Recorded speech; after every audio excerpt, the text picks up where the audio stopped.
All right, let's finish this painting.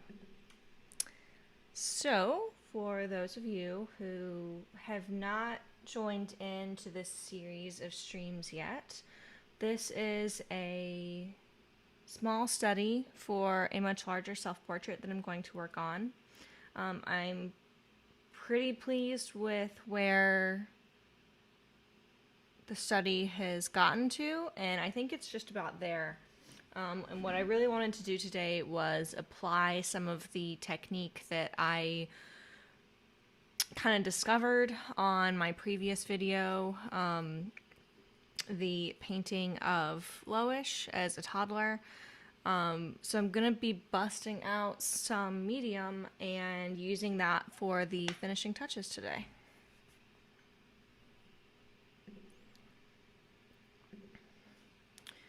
For anyone just jumping in, please say hi in the chat, and tell me what you're up to today.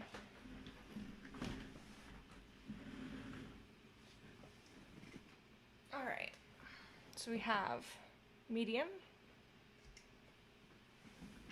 I'm also going to grab my palette scraper.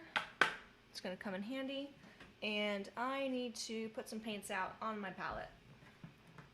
So, looks like I am short on permanent rose, permanent magenta, and yellow ochre. And of course titanium white, because somehow that's always used up every painting session.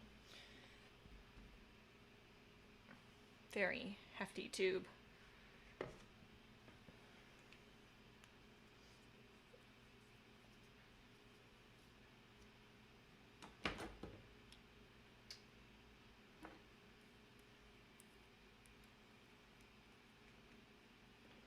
I'm not entirely sure how much of this I'll use up, but anything I don't, I'll wind up transferring to my larger palette for the big painting, which I will be working on later today and probably over the weekend.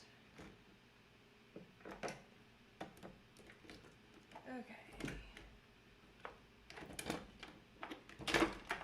Could really benefit from a better organizational system for all my paints, but I do much prefer having a drawer full of them rather than an overflowing like kit box thing. Okay, great. So I have ultramarine, viridian, yellow ochre. I probably don't need transparent oxide yellow. I have a little bit of Terra Rosa. I don't think I need to reload that. Same with transparent oxide brown, transparent oxide red.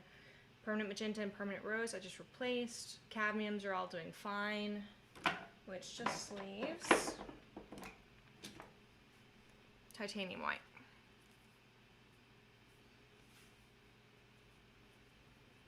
I always keep a pair of pliers handy in my paint drawer, but if it's not super bad,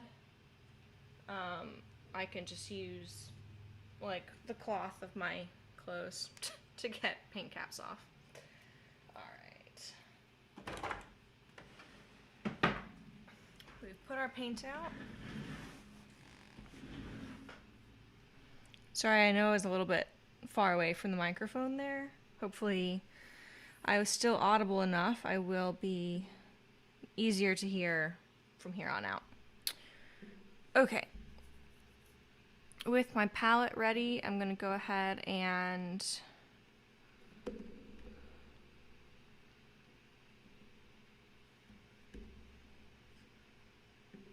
grab my Photoshop file.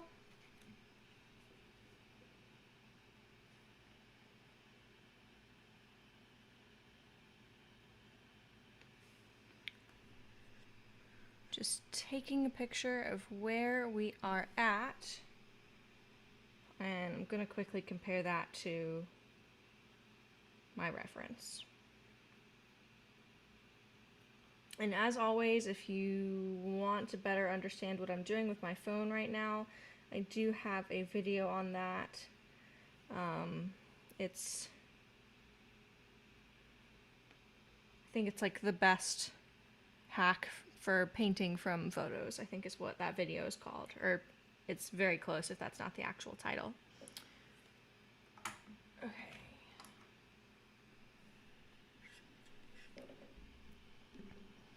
Photo acquired.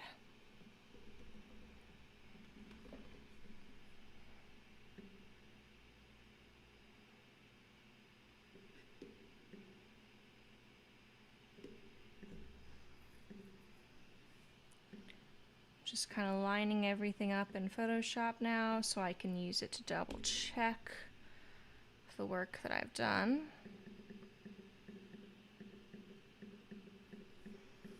Okay, so this is looking pretty good. I might scrape some of this and kind of start over with that area. I don't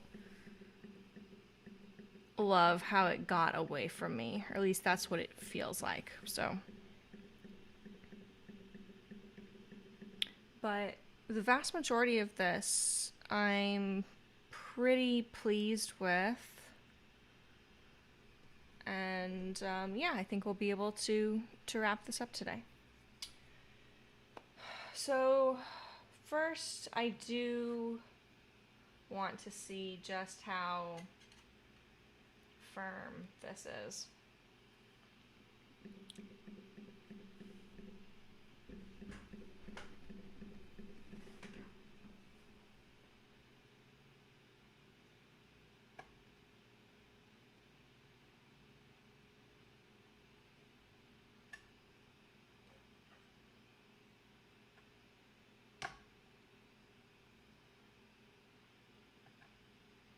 If I had been smart, I probably would have made the decision to scrape this off like right after our last painting session, because as you'll recall from that live stream, I was like feeling pretty uncertain about what I had done here already. And I don't have to get back to like the canvas texture.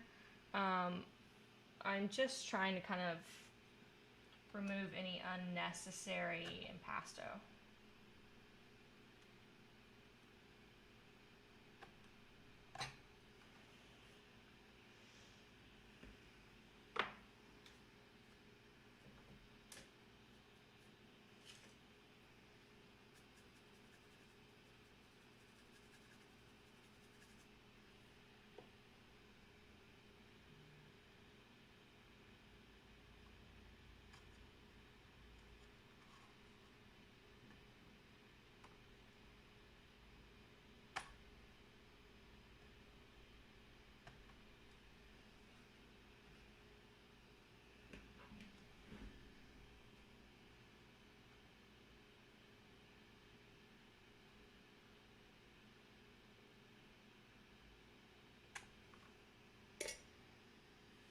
And thankfully this is like going pretty easily, you know. I don't regret pulling this off. I think we're gonna find a result that we're much happier with in the next few minutes.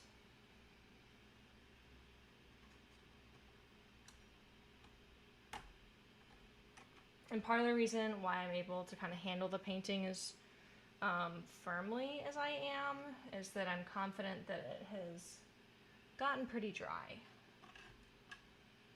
At least dry enough for what I'm doing right now. All right. So,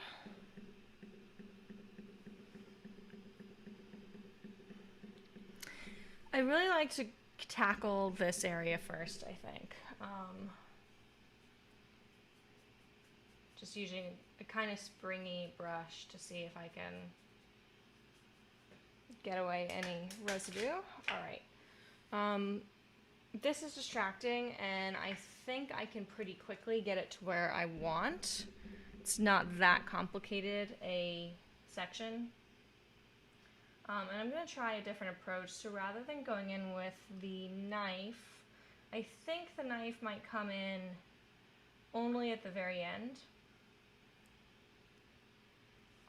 So what I'm thinking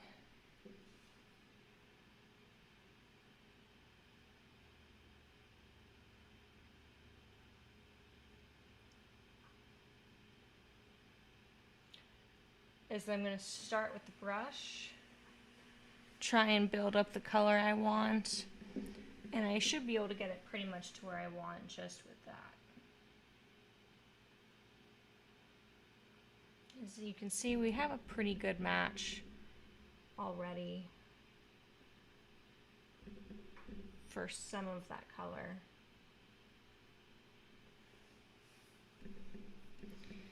I mentioned last time that the real trick with this section would be chroma, and that's definitely still the case.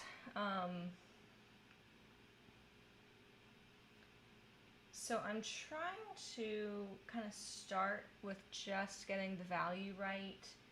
I know that the chroma isn't going to be something that I just capture on the first pass. So as long as the value is correct, I know I'm moving in the right direction, and I can use that as a little bit of like a basis for the other things that I put down.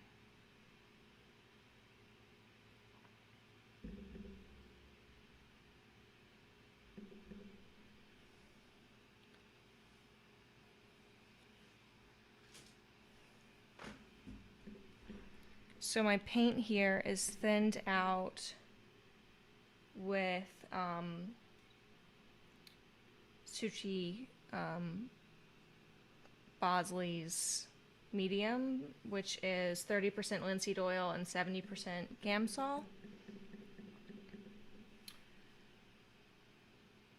And that's going into all of the paint that I'm mixing. And I'm basically doing that until it just feels like the paint is really going to move for me. There's no secret amount, but I would probably say use as little as you can get away with if you are using a medium of your own. I notice that a lot of my students tend, and not just my students, but students generally tend to thin their paint down too much. So like if they're working in acrylic or water mixable oils, they will literally put water into like every paint mixture as if it's watercolor. And it tends to have a detrimental effect, not just on the paint layer, but even just like on how it looks.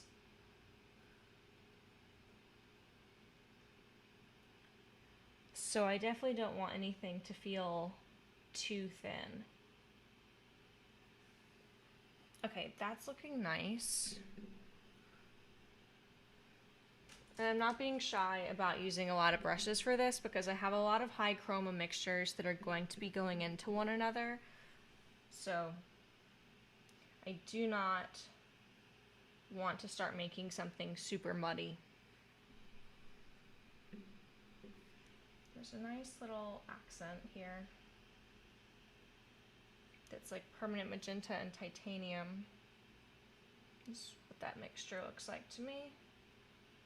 Again, I'm just grabbing a little bit of that medium so that this looks nice and wet, and the paint behaves as if it's nice and wet. I liked that mark generally. I wish it would have filled totally.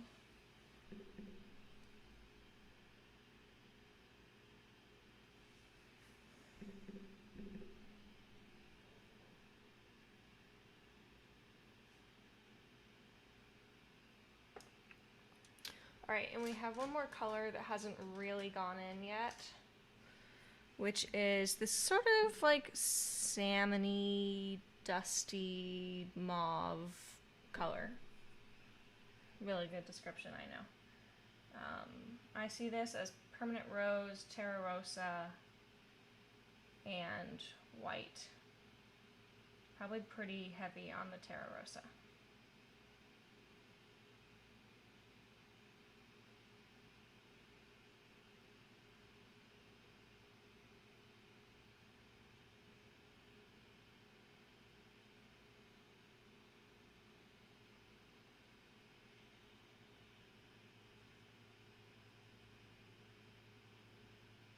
And when I'm using my medium, I'm not like pouring it out at all, and I'm not mixing my brush into the medium. I can literally just start mixing, dip the brush into the medium and then put the brush back into the mixture, and I will have enough medium.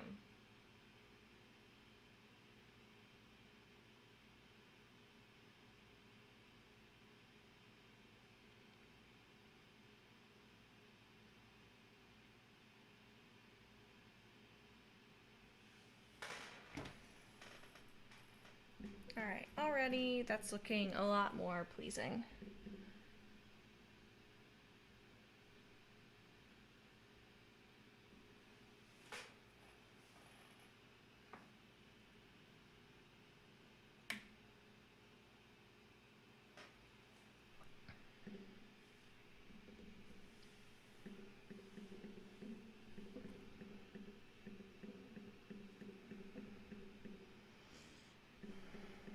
So what I'd like to do is keep building on that for a little while. I really want to get this background to a place where it feels like neat and tidy and intentional. And of course, when I say neat and tidy, I don't necessarily mean like stiff. I still want a looseness to be there, but I just don't want any part of the background looking or feeling messy, which is how I was feeling about it going into the session. I really wanted to address that.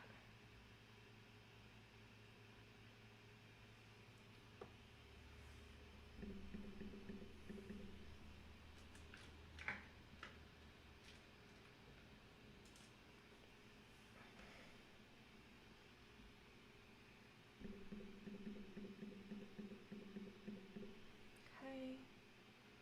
So next up, I'm going to be kind of painting this ceiling area, which I'm seeing is predominantly yellow ochre with maybe a little transparent oxide red.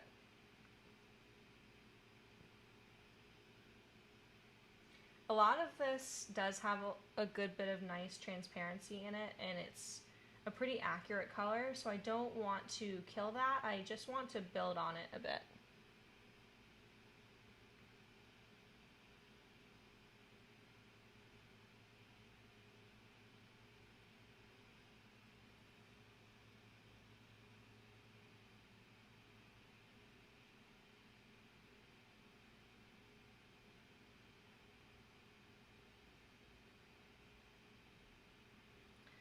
And I sort of have two versions of this mixture right now. I have like the overall ceiling mixture, and then I have like this highlight mixture. And I'm definitely trying to push it a little bit more chromatic in those lighter areas, because the more white I add to adjust the value, the more it's killing the chroma, which I do not necessarily want. So I'm just adding some cadmium to punch the chroma back up.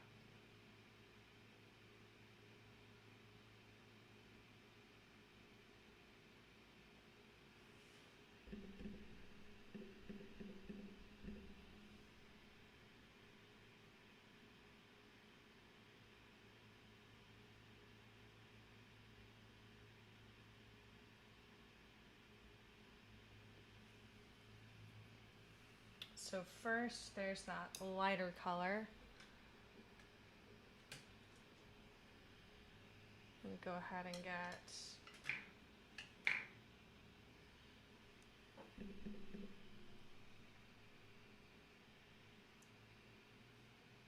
a bit of the base color in there, so it has something to mix into. It's already looking nicer. And then of course we're going to do the same thing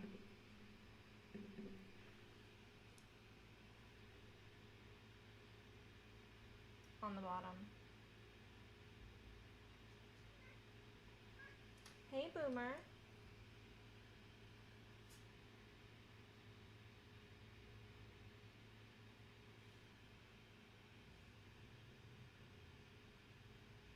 Now we're starting to get the kind of effect that I was excited about and kind of hoping to get last time, where it's really hazy, things are mixing together without feeling muddy.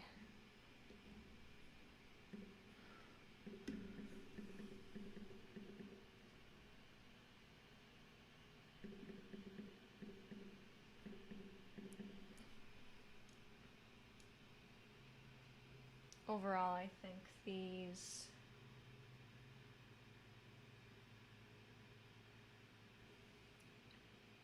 areas are coming along really nicely.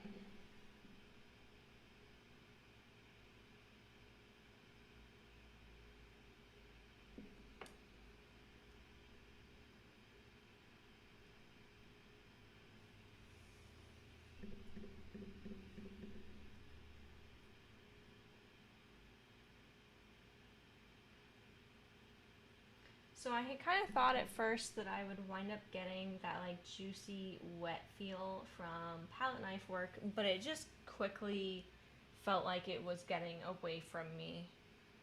And that's what got us to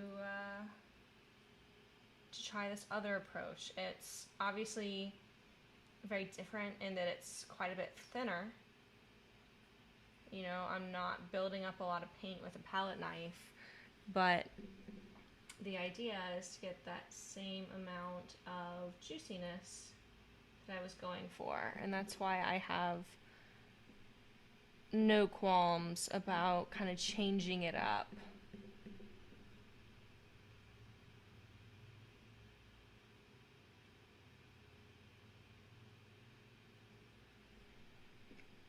So I'm going and doing a little bit of detail work right here. Trying to be really careful not to actually go into work I've already done, so I'm going to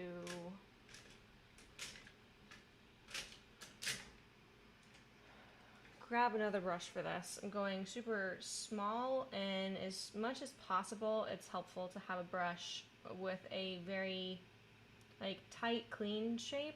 I'm not sure if I would describe this brush that way. Definitely has seen some abuse, and the bristles are not perfect, but it's, I think, small enough that I can overcome that.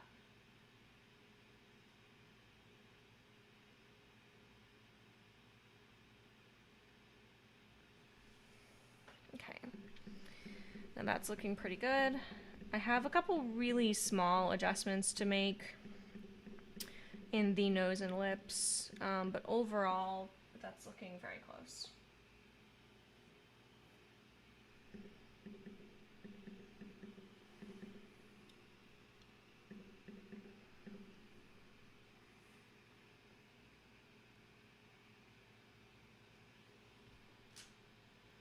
So there is a color that I haven't been able to figure out how to mix yet,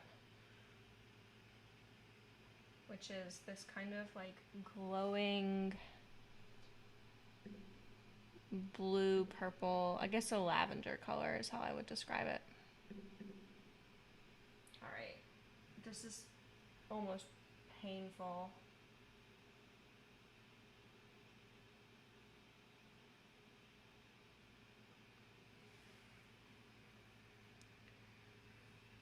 You know what I want? I want to put in the correct amount of skin tone first to make this change. To do that, I need another small brush, and I don't have that many super tiny brushes. So let's see. Let's see what my closest bet is. Might be this little guy.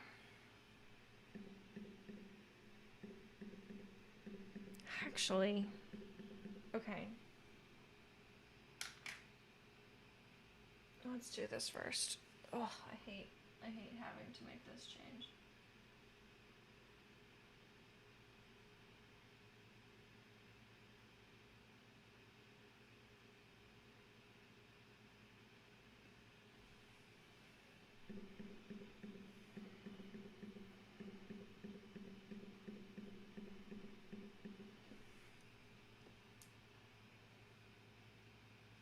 Doing like such minute surgery on this drawing right now.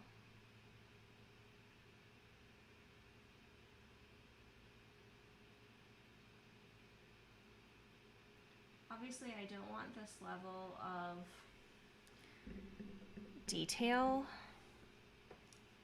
in the rest of the painting. You know, this is a study. It's not about being that precise. But for these tiny areas, it will make a difference. Wow. That was so little paint, and it really didn't do what I wanted to, actually.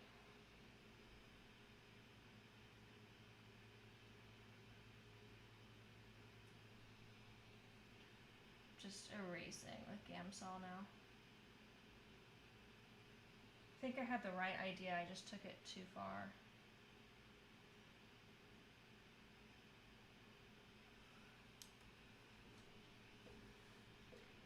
I think same thing right here. On my screen, it looks like it's a really large change, and I think it's probably just misleading. That's better. Okay, I want to mix this skin tone really quickly. So this is transparent oxide brown, Terra Rosa, and some titanium white. Let's just see how close that is. I'm getting a little bit more transparent oxide brown.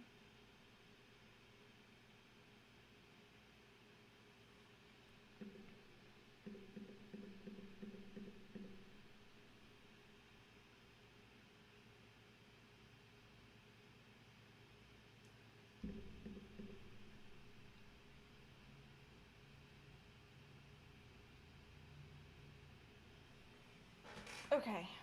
Whew. Man, oh man.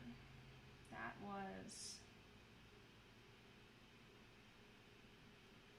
It's just so much concentration for like a couple of millimeters worth of painting, which feels almost ridiculous.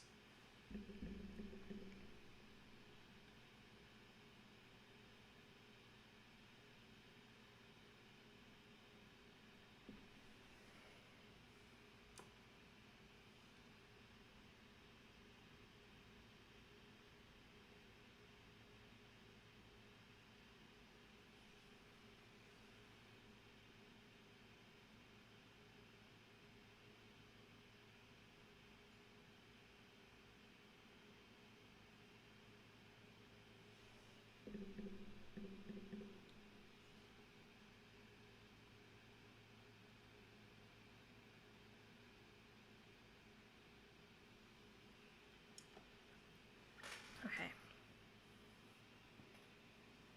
Yeah, I'd say overall that's looking pretty nice.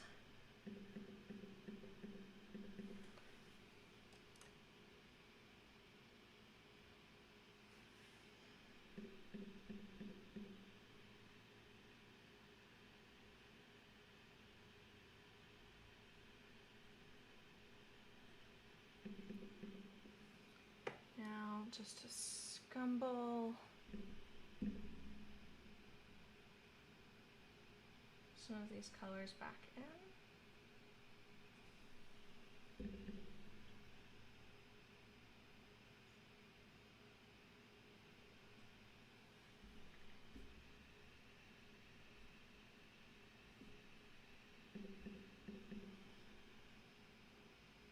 Actually like this over here. It looks a little weird photographed, but I think the overall effect is quite nice, so I'm inclined to leave it.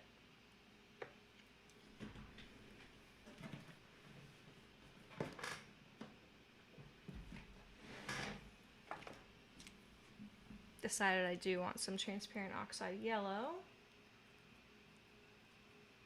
because that's actually predominantly what that background is, and I am still working a bit transparently, so I think this will come in handy.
So right as this highlight on the background fades into the kind of general background area, it does briefly go much more chromatic. So I have a mixture here with that highlight color that's right here, plus cadmium orange.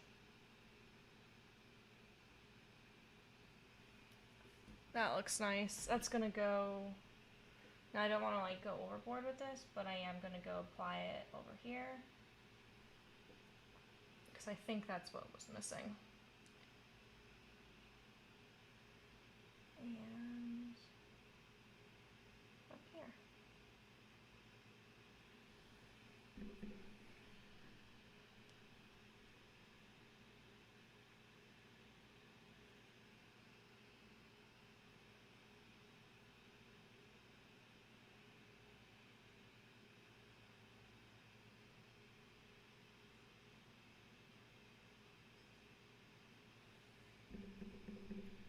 Okay, drawing overall looks good, so I'm just going to follow the marks that I already have here.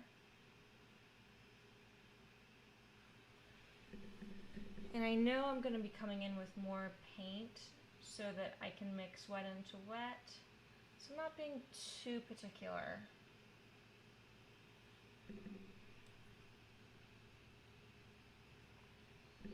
You know, if this isn't perfect, the brushwork isn't exactly what I want, I'm going to inevitably be working back into it as I move through the rest of this, so it just doesn't worry me. Alright.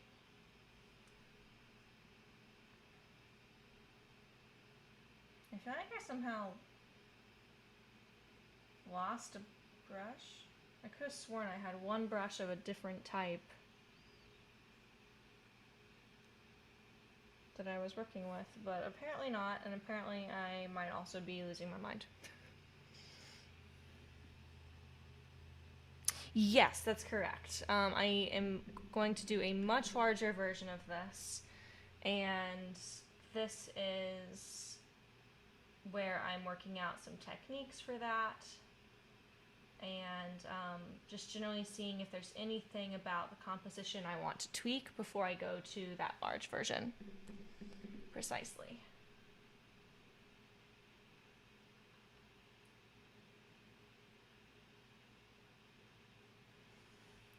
All right.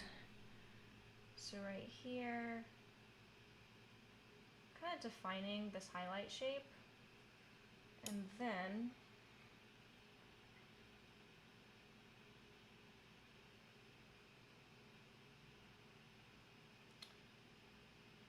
I'm gonna go back in with the color that diffuses out of that. So yeah, all right, great.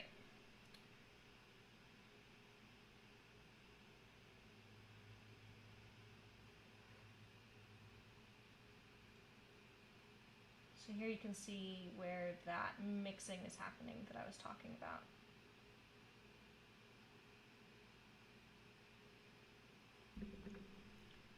This gives me a place to, or an opportunity to kind of clean things up.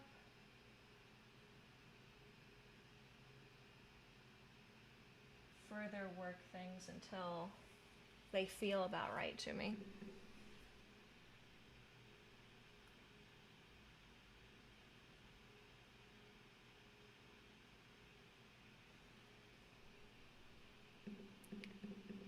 Thank you, Max. Yeah, I should be able to finish this in the next little while here.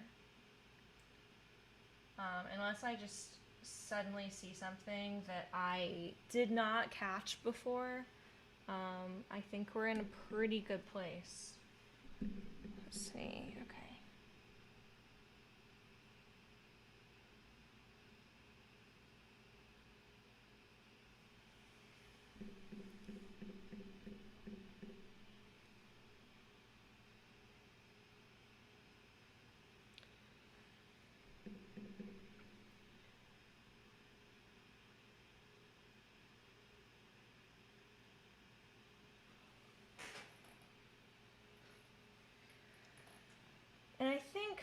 the main advantage that I'm seeing from working on this study is really what I'm learning about what I want to do here with the background. You know, nothing has especially surprised me about working on this piece except that I have tried a couple different ways to tackle that background. The first was to just do the kind of transparent wash that I introduced at the very beginning. The second was to go ahead and try some palette knife work to achieve the effect that I wanted. And today I am going back with medium in my brush to try and focus on getting a really wet effect with just brushwork. And I'm feeling pretty good about it so far. I think that's what is going to get us where we want here.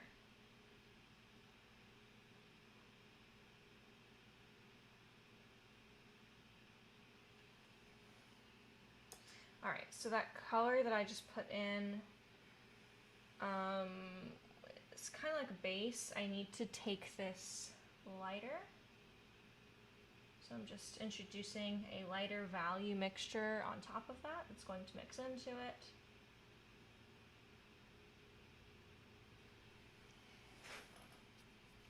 It feels very Eastery to me, all of these colors.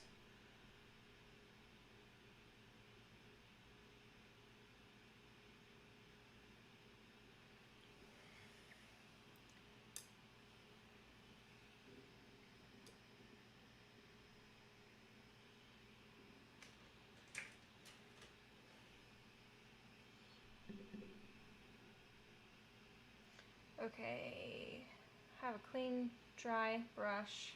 I just put a little medium on it. It's not really the effect that I wanted. You can tell it's too much medium because it changes the paint color. It makes the paint super light, which is not what we're going for. I also think I'm going to try and remove this impasto right here. Actually, that, you know what, that might be on the under layer. Might be on the primer layer.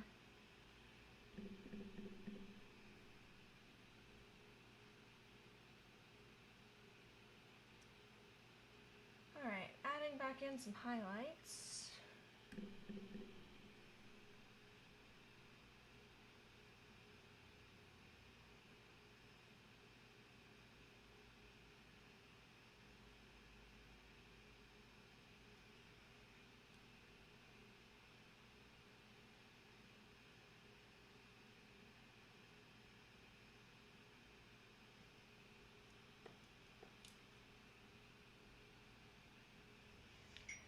I should have just left that brush dry. It was not a good decision.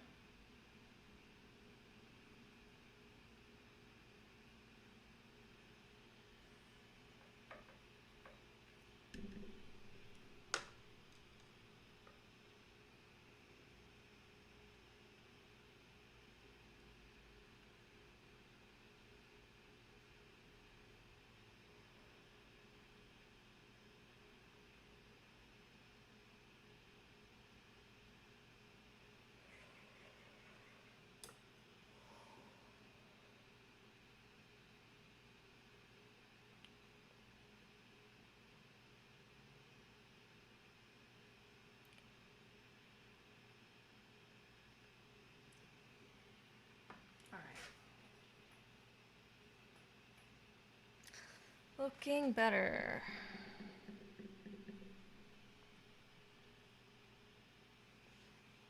I'm going to change gears for a little bit and touch up some of the darks that are sort of defining the shape of our figure.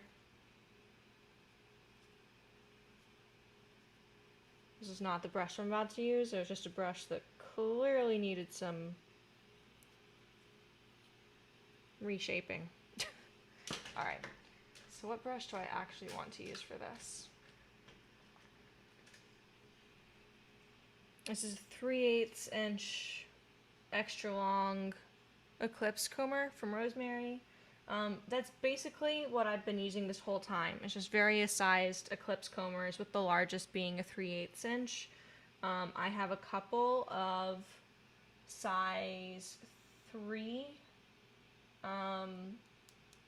Master's Choice extra long flats, but those are kind of just something I chose because they're the right size and they were the right shape, not because they're necessarily the kind of brush that I want to be using right now.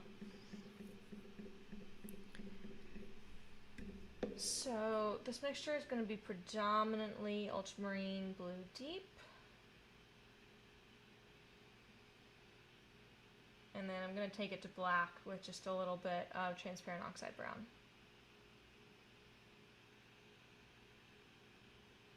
Every now and again I get asked whether I have black on my palette and why I don't, and I do not have ivory black on my palette, and the reason is that it's easy enough for me to mix a really nice black with just ultramarine and transparent oxide brown. It does a very nice job.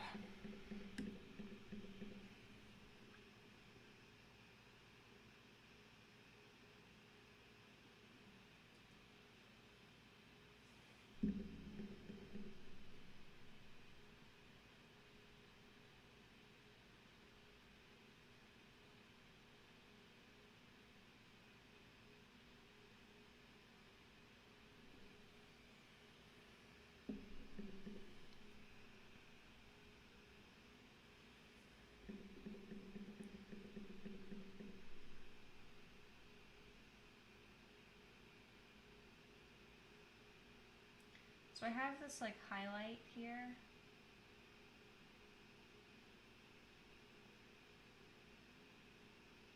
And it's not popping the way that I want to, so the way that I'm fixing that isn't necessarily to mix a more chromatic blue. I'm at least going to start by deepening the black that's around it and making that cleaner overall.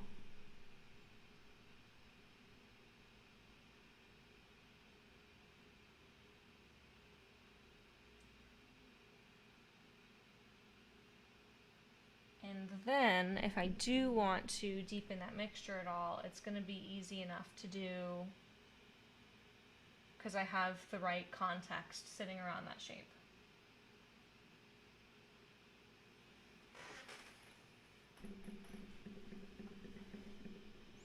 You know, I know that the paint that's there is the right value, and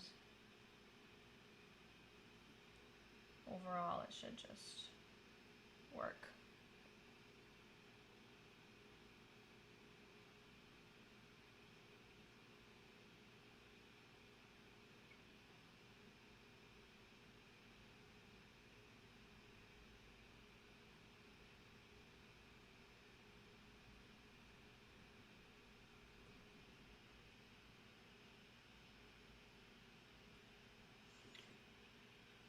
I'm just taking the mixture a little bit warmer with some transparent oxide brown up for this little section of it.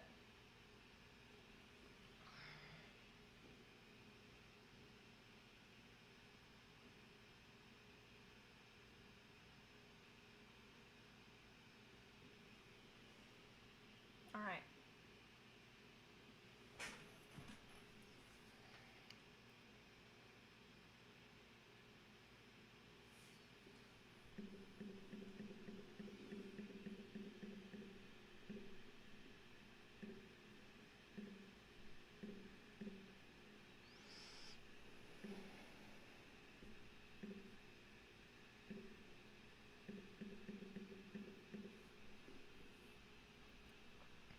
Interestingly, the hands I think are in pretty good shape.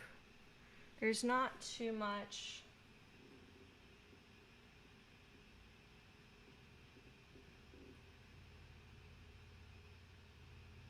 on the figure that's distracting me at this point.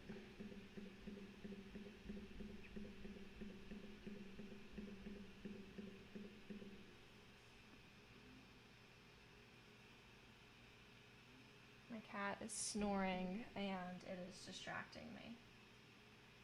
She sounds like a battle station's alarm.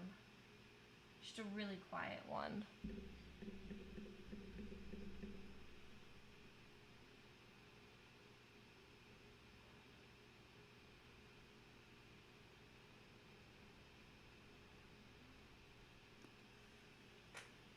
Okay. Now that I'm on the dress portion, I think I am going to try and go straight for ultramarine. It's going to look really dark.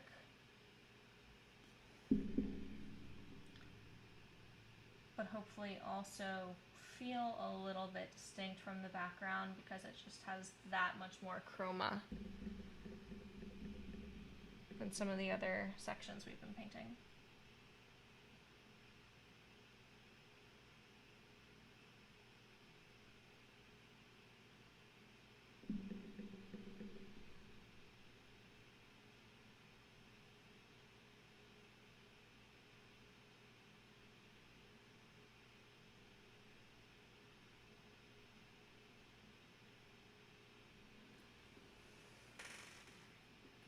All right.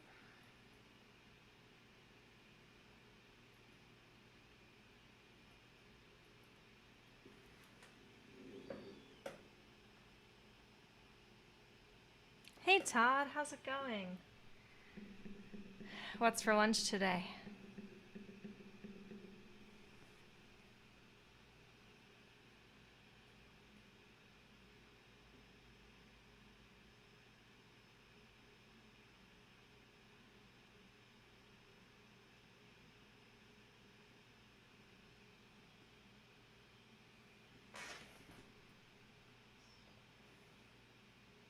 Yeah, this is looking nice. I just glimpsed it in the viewfinder and it's starting to look like I could confuse it for the photo, which is a great sign.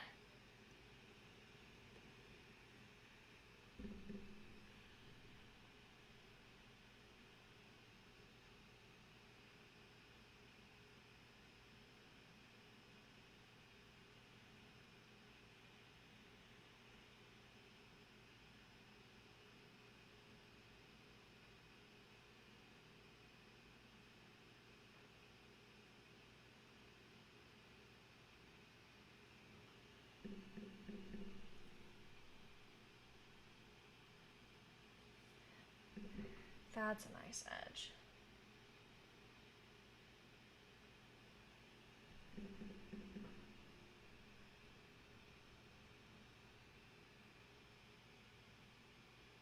I'm trying to be careful not to cover up too much of the transparent work I put in at the very beginning, but really just kind of refine it just enough that it feels like this nice blend of the spontaneity that you might expect from the beginning of a piece, and the accuracy that you will expect of a finished piece.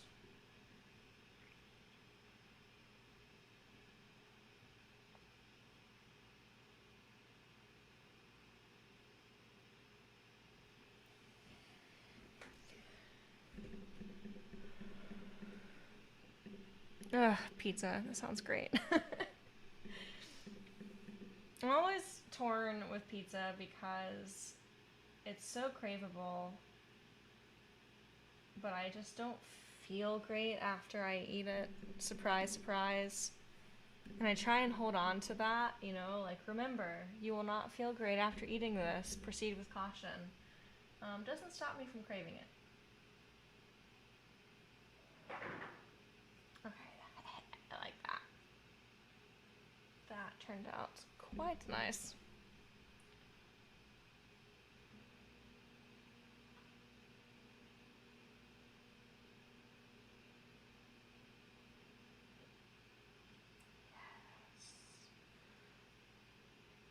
Beginning to do what I want it to do.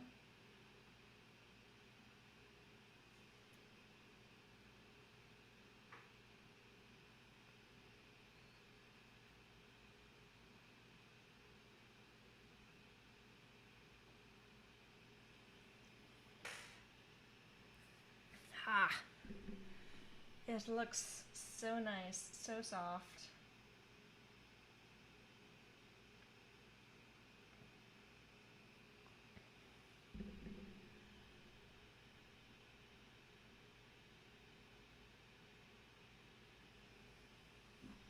All right.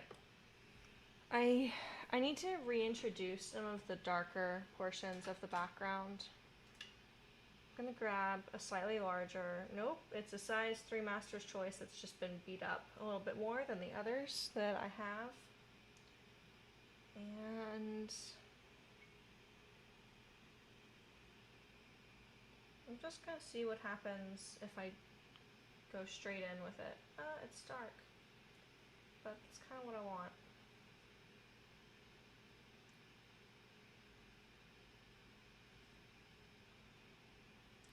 Because this is transparent, I really want to see what happens as it interacts with the other paint that I've put down. You know, I have a good feeling. So I'm not trying to go right up to the edge. I'm actually trying to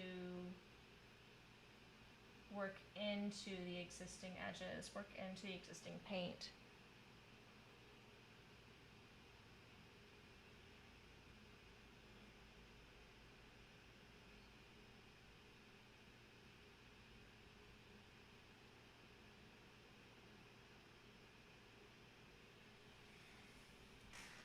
Yeah, that is starting to look like my photo.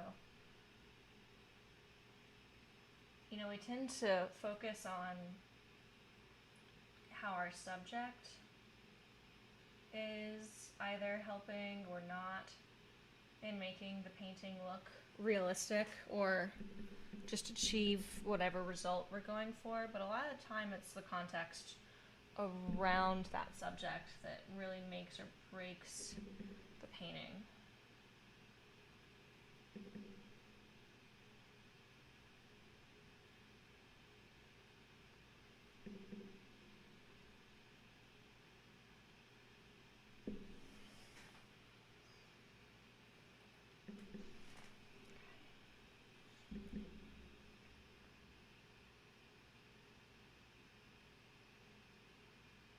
Over here is a little bit lighter than on the left side, so I'm working into existing lighter paint a bit more here. I think that looks quite nice. I know that's like a very unimpressive kind of section of the painting to like get excited about. Hey Scott. Yeah, hopefully I'm kind of on a roll here, so you'll just have something to rewatch, but you know what, if I'm not on a roll and this goes longer than I think it will, hopefully, or I'll be excited to talk to you and have you on. I hope things are going well over there in the meantime. Yeah, so I know this isn't an especially exciting thing to be super proud of right now, but I think getting that momentum is important, and sometimes that momentum comes from something really simple like your background. You know, it doesn't have to be the star of the show, and I think in this case all of these lights, like, they kind of do have a starring role in this production, as it were.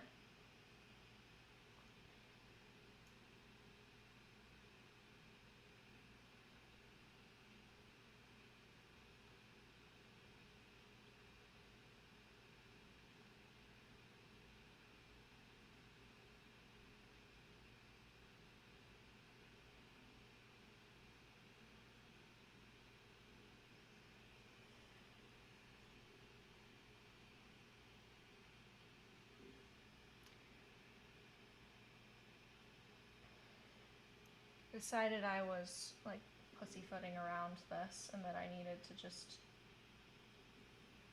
put in some marks and then clean the marks rather than like making a bunch of tiny indecisive marks.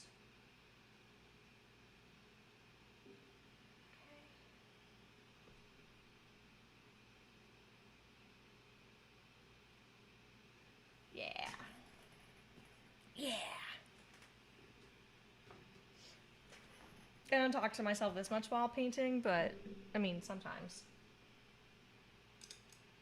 You know, it's important sometimes. It's the immature version of like acknowledging your victories and celebrating them.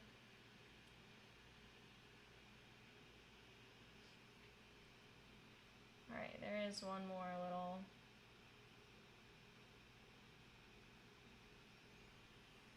bokeh effect over there. And similarly, I lost a little bit of my nice warm highlight over here.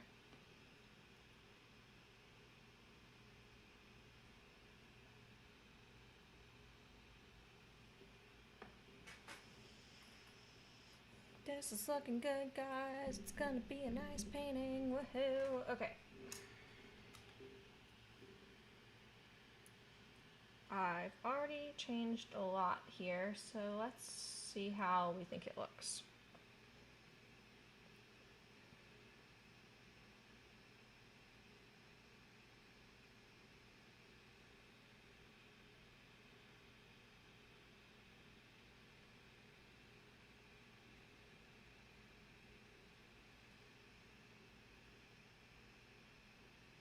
Ugh.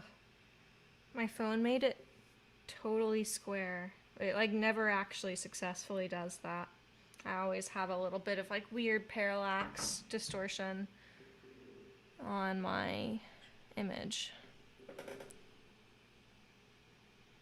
I really do want pizza now though. At some point today, I'm taking my dad a cake. Today is his 60th birthday. And it really sucks that I can't give him a like big ol' hey, you're old now hug. But I guess we'll just have to do a fun, like actual legitimate party when it's safe to do so. But anyway, this is all to say that I'm excited for some cake, but it doesn't stop me from also wanting pizza. Because, I mean, come on. If you're gonna have one, you should have the other. Just be honest with ourselves. Okay. Yeah, okay. Top part of the background, looking great. I'm going to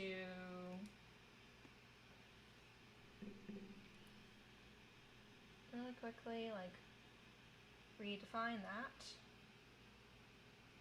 But I think that's really the only thing that needs to happen.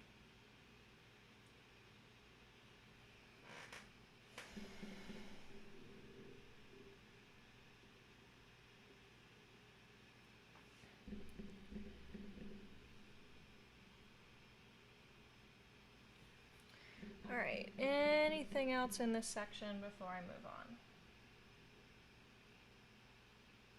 Guess I will make that a little bit more circular.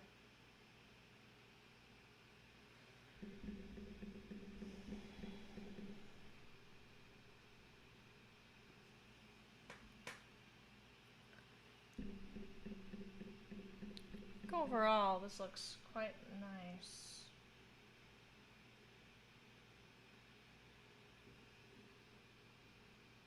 I'm gonna leave that. You know, I could have like worked that in a little bit, but I think it's nicer the way that it is. Okay, so now I'm going to focus on kind of going straight down here, and we'll work on that lower part of the background and like get that to like a proper finish. And then of course that part of the background really doesn't need much of anything.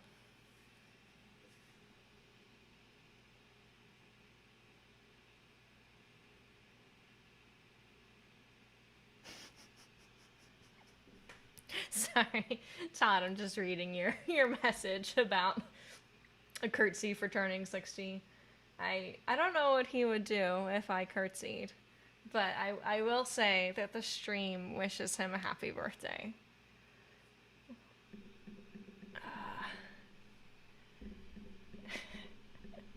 Okay, I like totally lost my train of thought with that, so whatever I was saying before, I'm sorry that I probably won't remember to come back to it.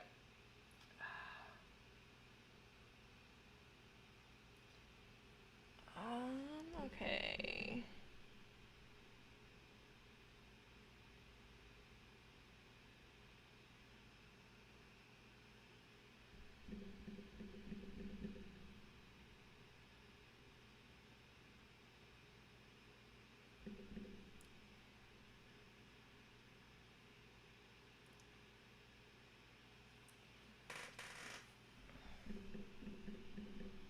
And I have a little bit of deciding to do as far as... Man, I really wanted to use this brush because it was the exact right size and it didn't have paint on it, but it had just enough paint on it. I think that's clean. Oh. Yeah, so I'm trying to decide at what point I like properly go in with little finishing touches, whether I'll do that at the very end or I'll do that kind of at the end of a section.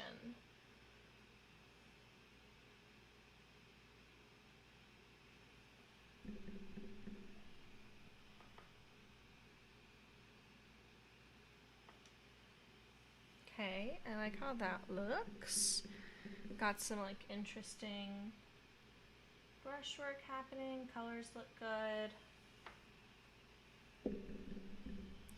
I'm simplifying just a little bit, and by that I mean like maybe blending more than I otherwise would. Just to help kind of make it feel more cohesive, and then I'll add detail back a little bit as I go. And then I do need to kind of rim this highlight. It goes from yellow to orange. That's too dark, but that's okay. We're gonna fix it. Actually, kind of looks cool when I squint, which means it's probably perfect.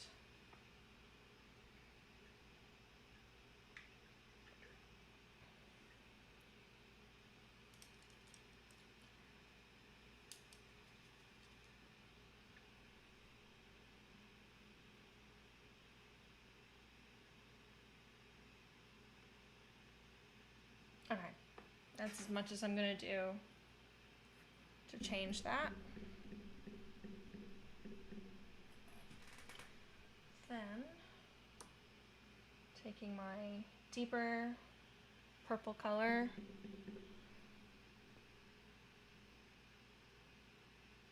and I'm gonna add those kind of accents back in.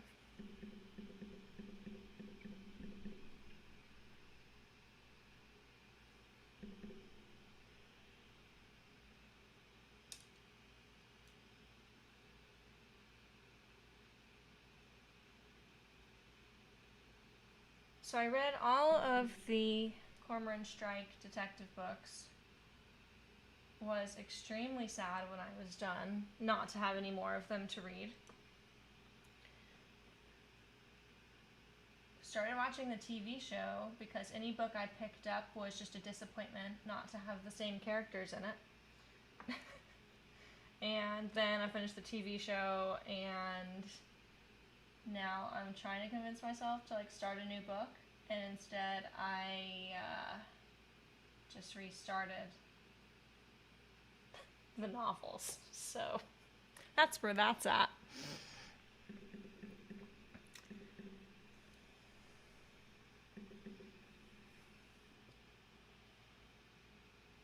But I deeply need something to get me through the giant painting that's behind me right now. So I don't feel too guilty. Hopefully when I finish that painting, I'll feel like things are normal enough for me to actually start something new.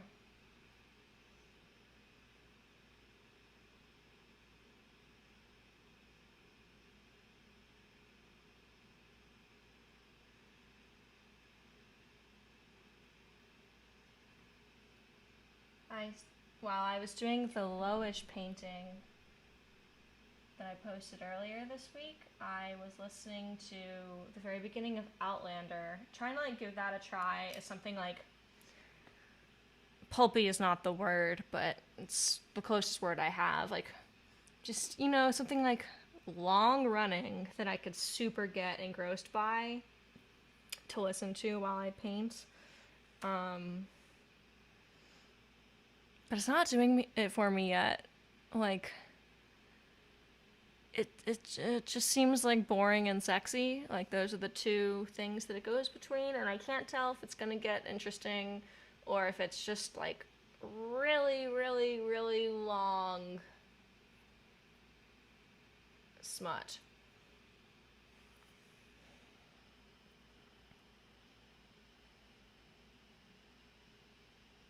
Also, thank you so much, Todd. I hope you have a great afternoon of work.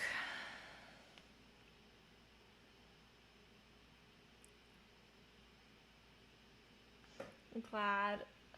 Yeah, I'm glad you think it's looking good. I'm definitely excited. And I know someone on the stream, or someone who regularly comes on the streams, was interested in this one, so I hope she's liking it too. Because yeah, it deserves to have a loving home. Yeah, no. And to be clear, I haven't like watched the TV series. I mean, I know what the premise is, obviously. Now I'm reading the books and was like, I'm not a middle-aged woman who is dreaming of a romance that never was. I don't need this. But I don't know.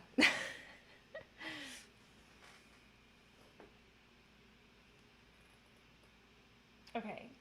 Lights in the background, I think are looking pretty sweet. So here is what I am thinking. I'm going to...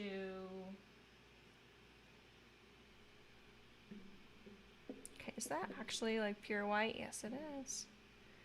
See you, Todd. Thanks for joining. I hope you have a great rest of your day.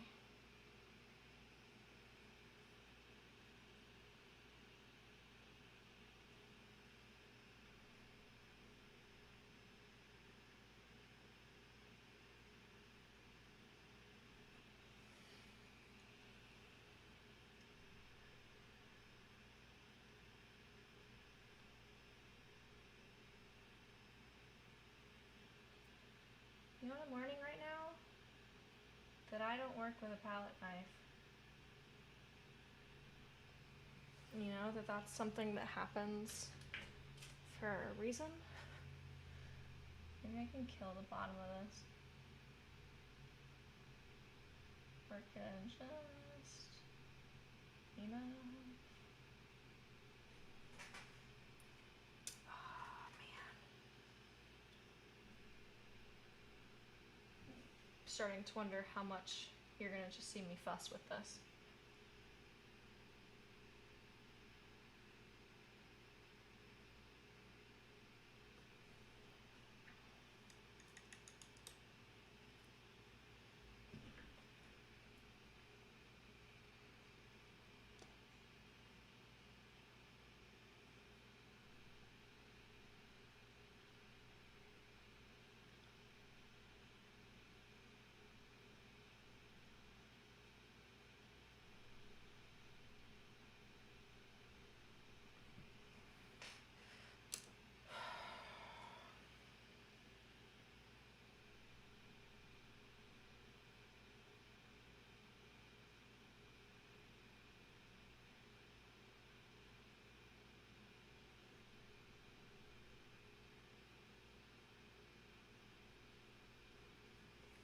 Okay.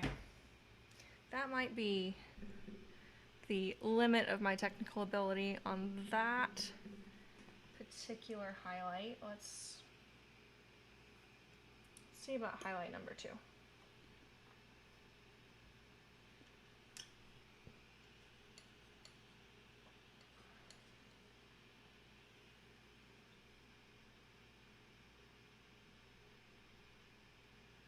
Yeah. Okay, it's easier when it's smaller. Great. We're learning.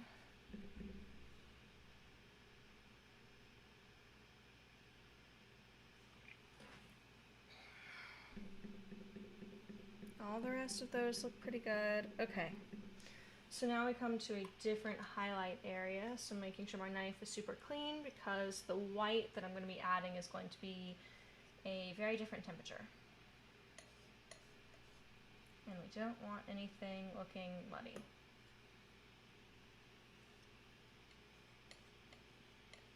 Making sure to only load it onto the very end. If it were loaded on the entire knife, I could easily make a big ol' mess. Alright, I don't want to run into the thing that I ran into before, which was like it feeling a little bit out of control.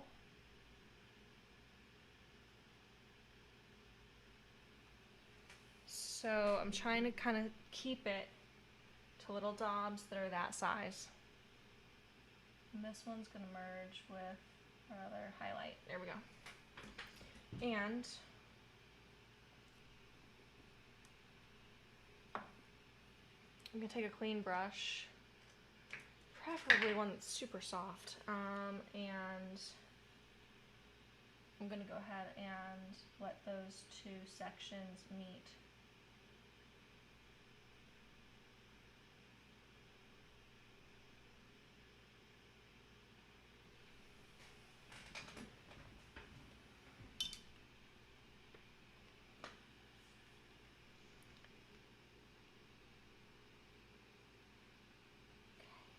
Great. I think that looks quite like I had hoped it would look, which is very exciting. Okay. I think this is pretty much there. Now I'm going to look at this side.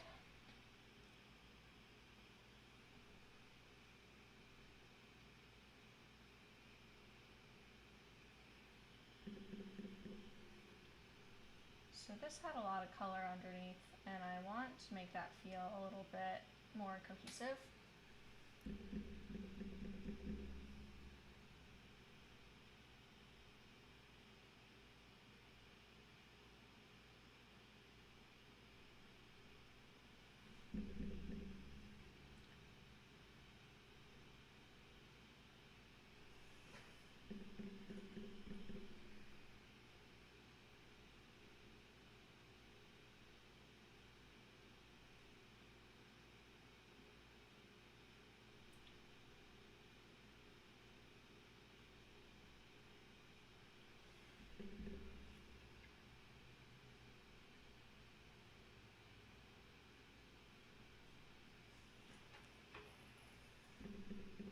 Great.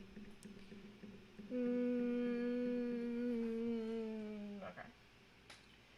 I'm gonna deepen just a little bit in here. And this needs to brighten just a little bit. It needs to move over, actually. It's technically what's happening. And then kind of the finishing touch here.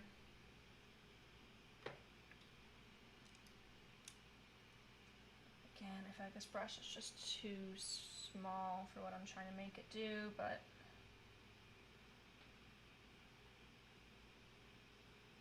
I just don't have that much more work with this particular color, so it seems like a waste.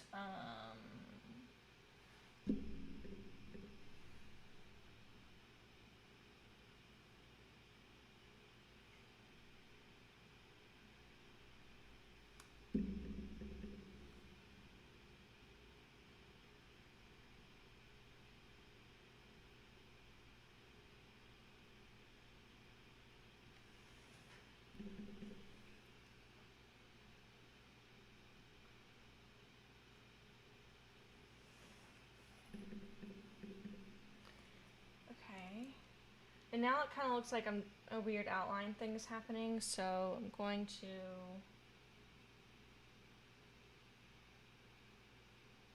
go back in with a little bit of that. Great. Okay. Then we are going to have one highlight over here.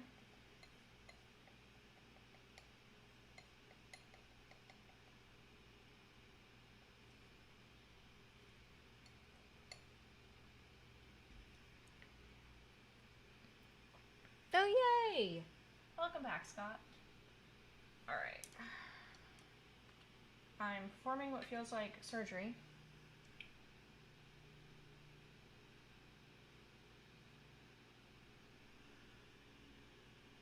Ugh. I like that, but I don't really like the shadow that it's casting.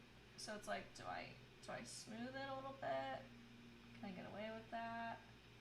Yes. Ah.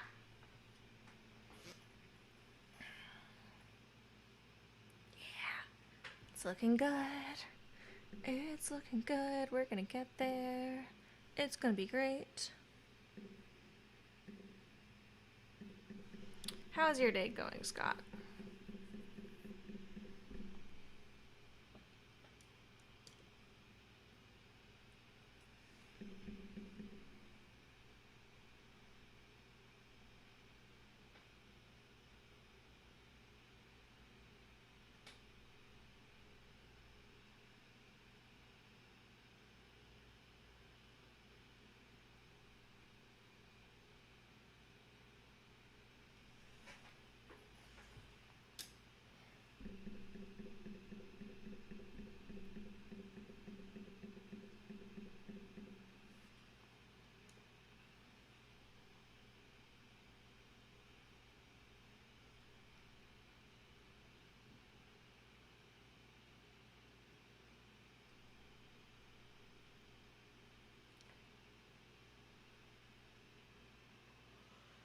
Okay, alright. Doing one really, really, really small thing, which is these two sections come together. Okay.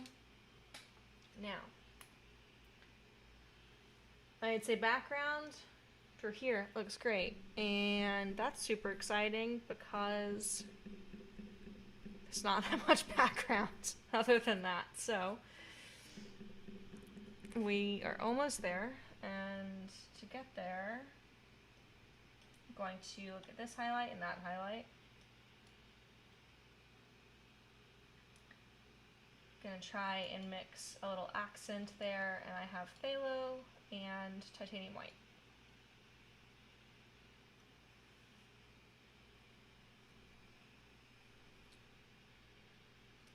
Well, I'm glad that you don't have anything bad to report. I feel like right now it's you know, it's a pretty good place to be. I think a lot of us are in that same like nothing interesting.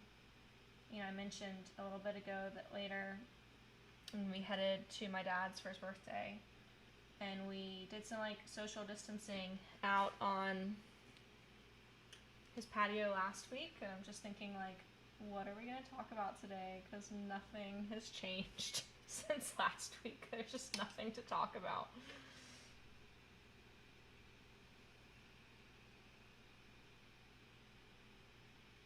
Oh god.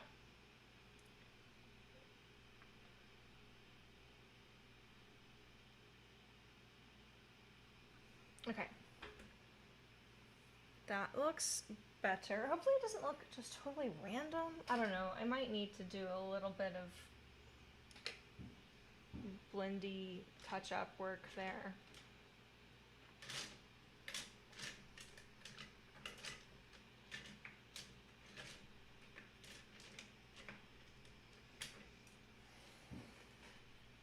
To do that, I've grabbed a very small brush.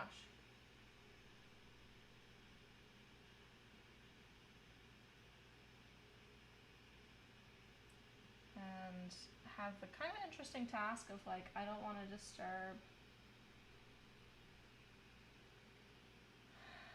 what I put down with the palette knife, but I also don't want to make this too large. So let's see what happens. It's such a small area. Okay, this is looking better.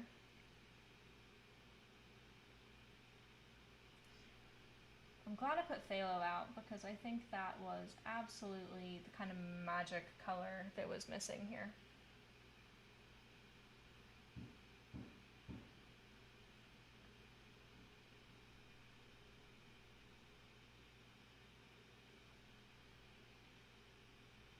Sounds as though one of my roommates is doing like construction work to their bathroom underneath me.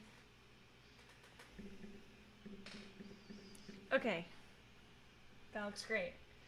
Now I want to make that a little bit smaller, less impactful. It's gonna be interesting because some of that worked the first time because it was so transparently done.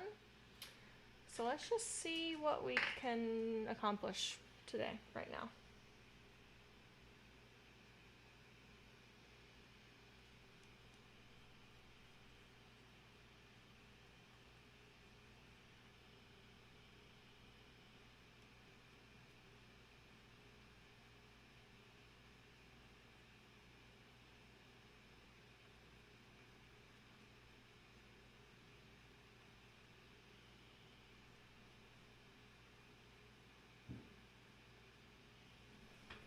Yeah, that looks less distracting.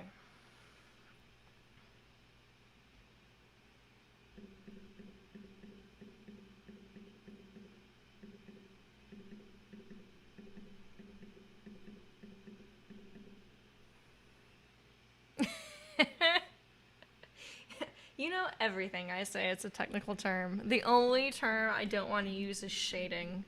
I will, like, gouge my eyes out before I, in any kind of serious way, refer to something I'm doing as shading.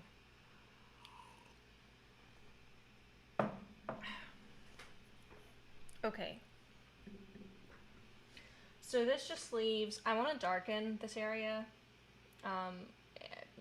Not like put paint down that's darker, but literally just, it's sunken in a bit. There's a little bit of glare. And I just want to be able to see it a little bit better. So I am mixing up a black for that area. And it's not straight black. It's actually, it has a little bit of green happening. It's a little bit lighter than the other darks. In fact, I could probably kind of mimic what's happening in the reference and like mix a little bit of white into this mixture, at least in places.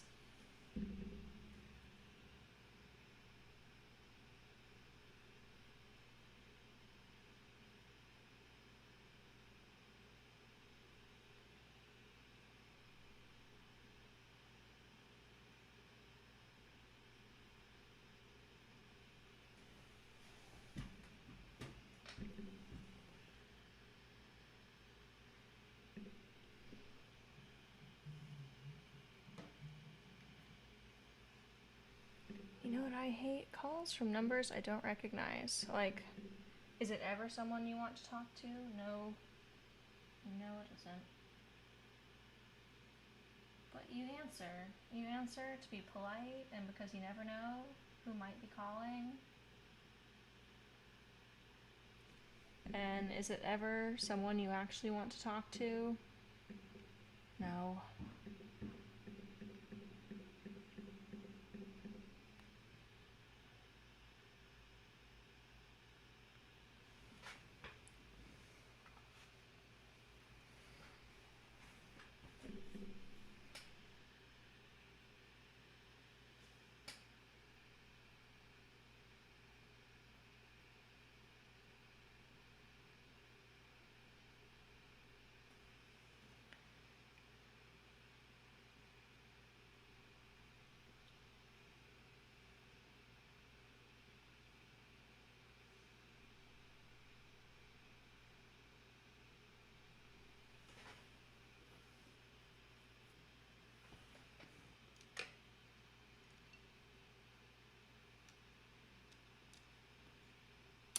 Actually, I have a vague idea who that could have been, but you know what? I can call them back.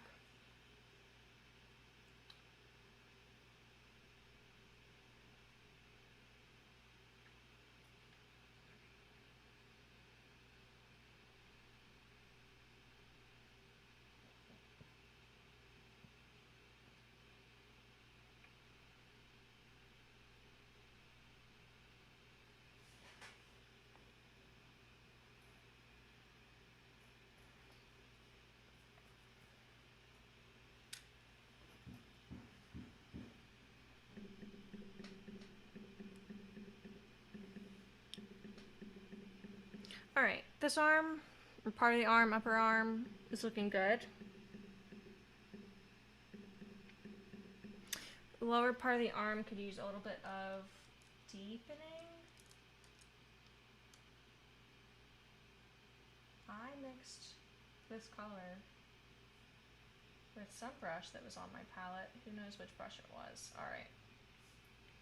Let's just see how this does. Not quite.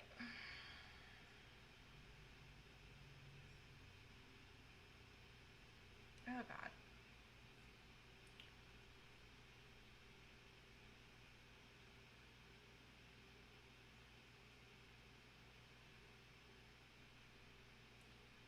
So with this skin tone right now, gosh, instead of adding white to lighten it up, my mixture is like titanium, transparent oxide brown, a little bit of transparent oxide red, yellow ochre, and terra rosa, and then I'm lightening it with yellow ochre instead of white.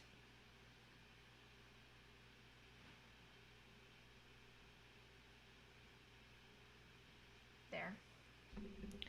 That is more like the mixture that I want.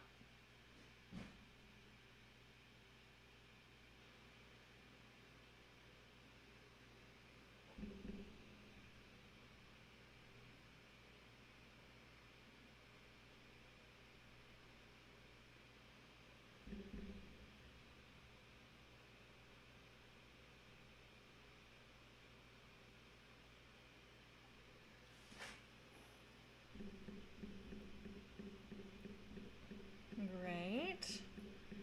It's looking, I'm pretty pleased with how that looks. I'm gonna take this mixture and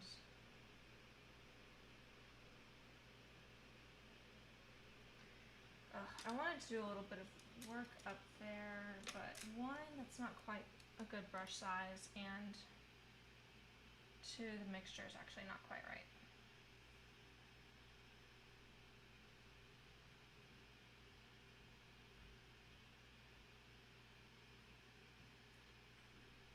I take it you're not the one doing construction projects. Oh, that's just my astral projection, yeah.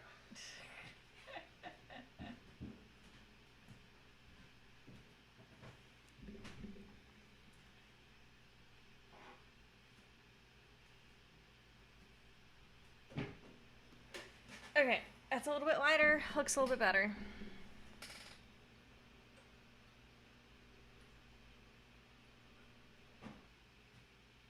I successfully ventured to the Harris Teeter and got the cake. I'm so proud of you. Thank you. It was pretty okay. Are you doing a 14-day quarantine now? No, I am delivering said cake.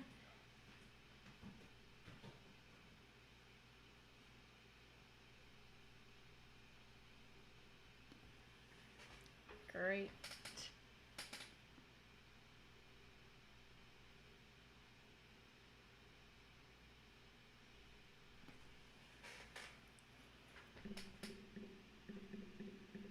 Okay.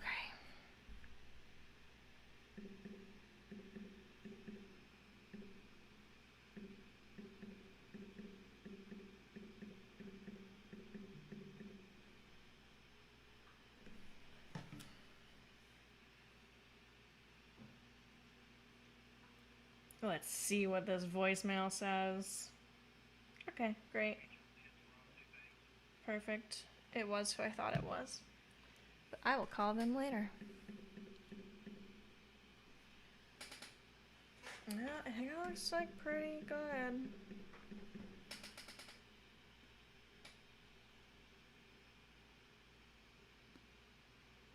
I was gonna touch up an area, but I don't think it needed it.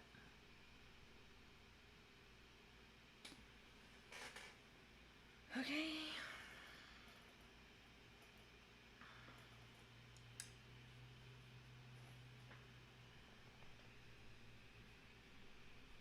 Alright. Next. Bodice of the dress. There is a little bit of deepening that has to happen.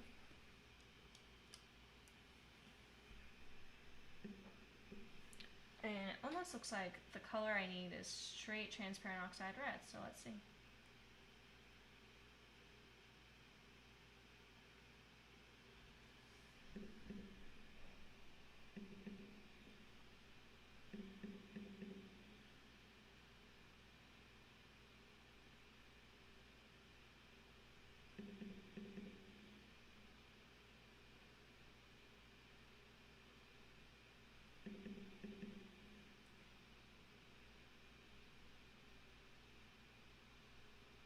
My brushwork is not super efficient here, but this is about the smallest brush I'm comfortable doing this work with. So it's kind of just like a sacrifice I'm willing to make.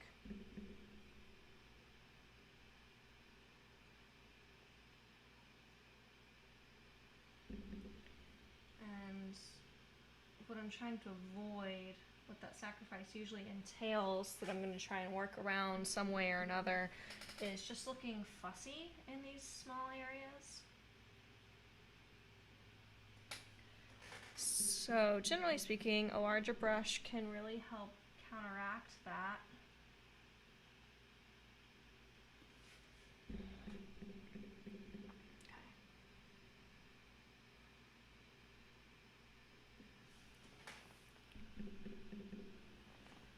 And then I am going to darken over here a little bit.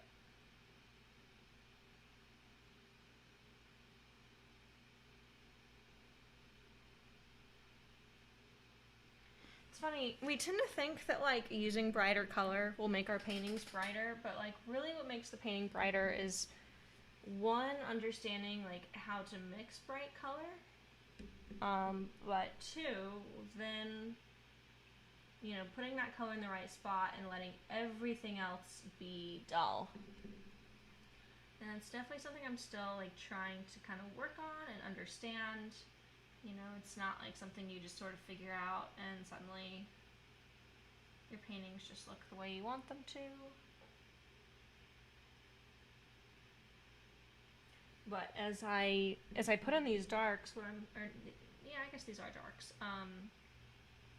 I'm seeing that the bright parts of the bodice of the dress are like really popping all of a sudden.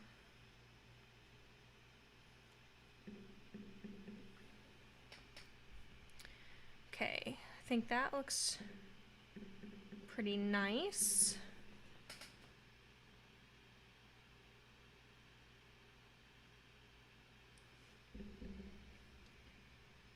So now I'm going to kind of introduce the same idea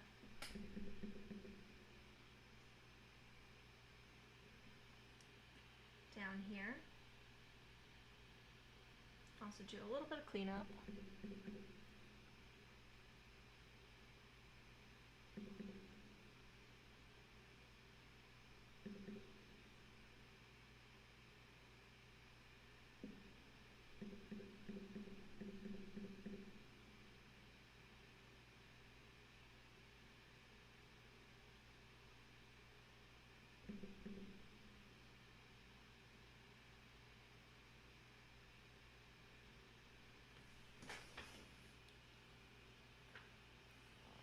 Alright, and then what should happen here, just going to get some Terra Rosa and then some titanium white. I'm also going to pop in just a little bit of permanent rose because that wasn't looking quite as bright as I wanted.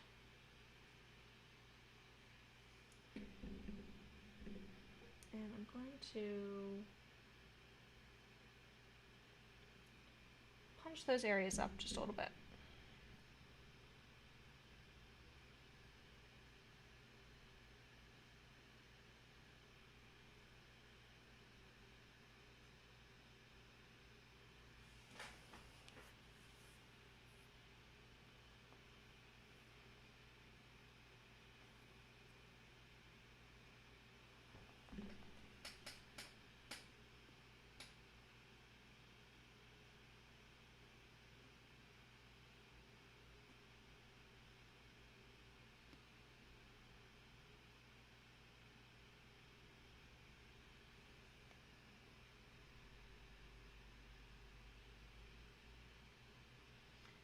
I'm not forgetting that there are some highlights, but I'm not painting them as these individual rhinestones. I am doing my best to paint them as the shapes that they kind of abstract out into, if that makes sense.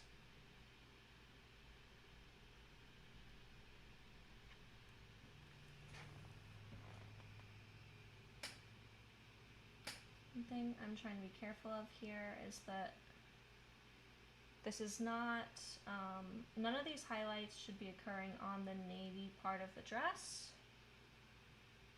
So I'm being really careful with my edges here. I don't want to go,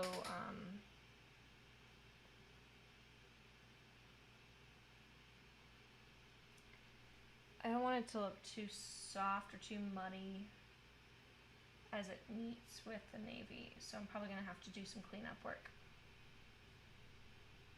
Hello, Boomer. Yes, good afternoon.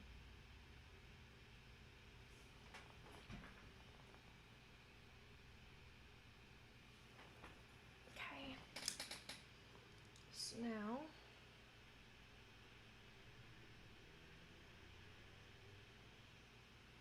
let's clean that up just a touch. Make that look just a little bit more clean. What even is cleaning? Okay.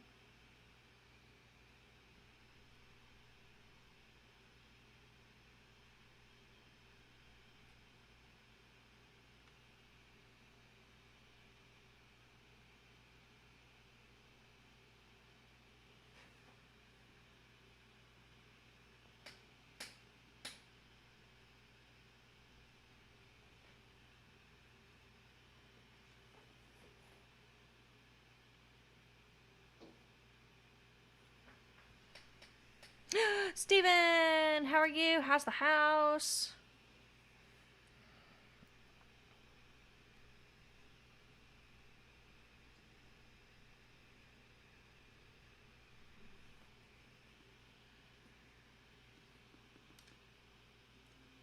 I want to hear all about it.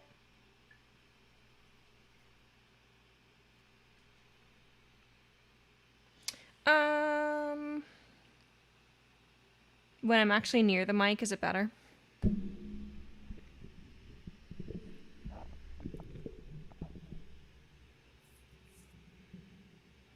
Right now, I'm at max gain and also max gain. So.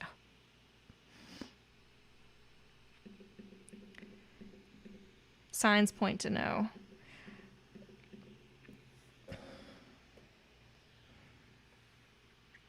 I think the best thing I can do microphone wise is try and just like actually talk into it.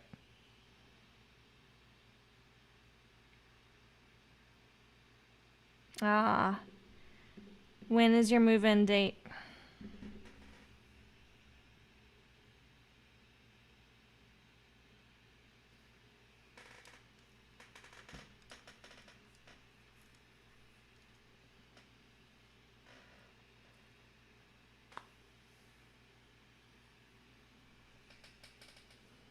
Oh no.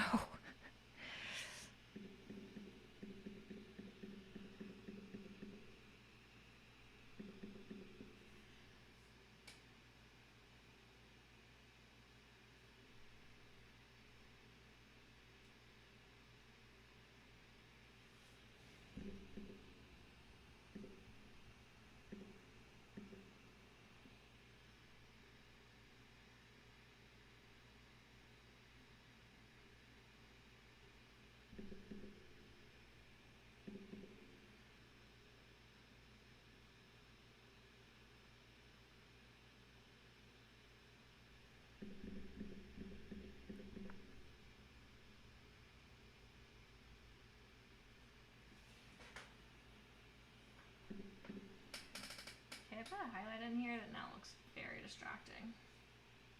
Do not want.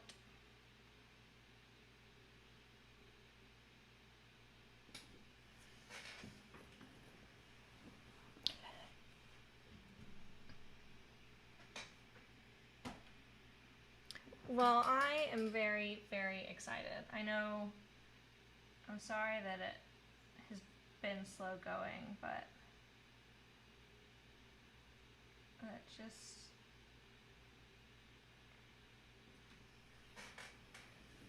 I'm very glad for you to finally be in your new home, even if there's a little bit more work to go.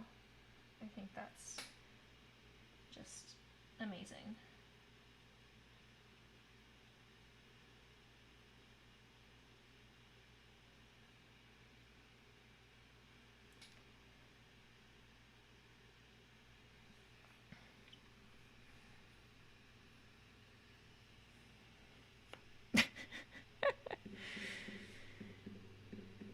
I guess the house isn't already kind of hooked up to some degree since it's been owned by Zillow.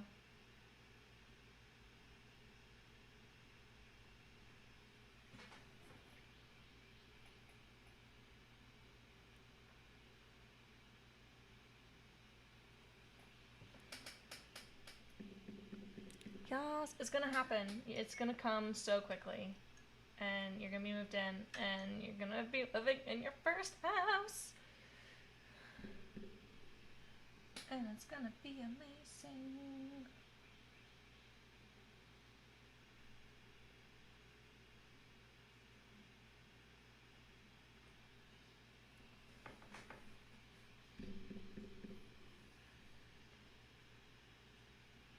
Okay, I got way too much Gamsol on the brush. There we go.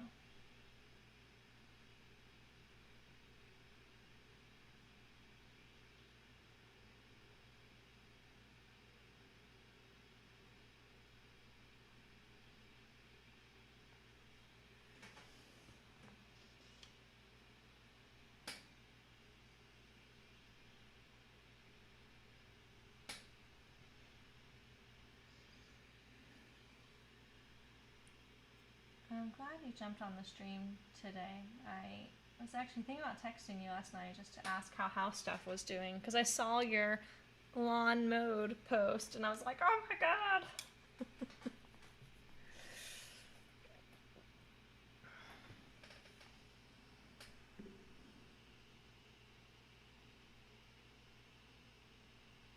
Wow. That sounds like some crazy ass off the grid shit. Like ripping the cabling for the internet and destroying it all the way to the street. That is wild. Oh my god. Well, if it's any consolation, I've had them do that at my house like 7 times. Like one was like to switch to AT&T and they like had to run the lines, and then there was fiber, and then they like upgraded the lines at one point, and it was just a whole thing.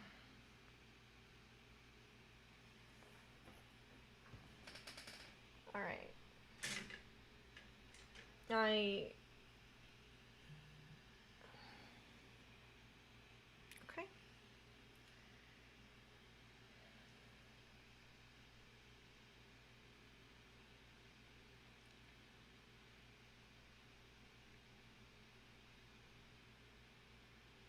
We're at the exciting part. We're at the I think I'm signing my name part.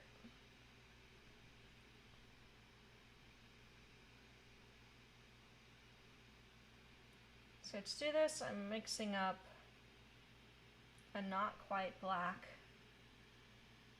And I don't even know if I sign here. Can you guys actually see that happening? No, I don't think so. I'm gonna put down the loaded brush first.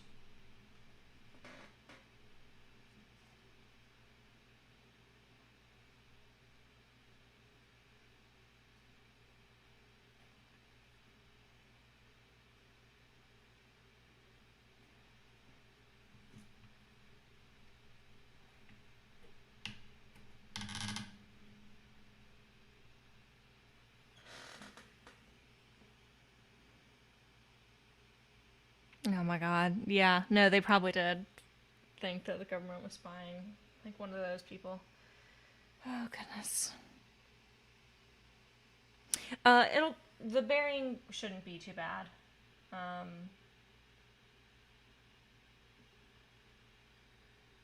Yeah, every time they've like done that at my house, it's sat for, or like one, they usually like tell me what I should expect as far as when that happens. I know that's probably a little bit more up in the air right now.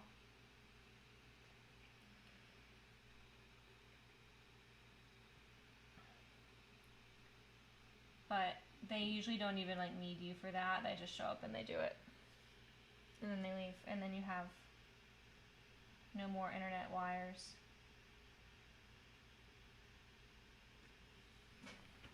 Okay, that's a really subtle signature. Yay! Thanks, Steven. Yeah, it's going quite nicely over here on YouTube. It's been really fun. Here, I'm gonna yeah, okay. I'll take the camera off the tripod.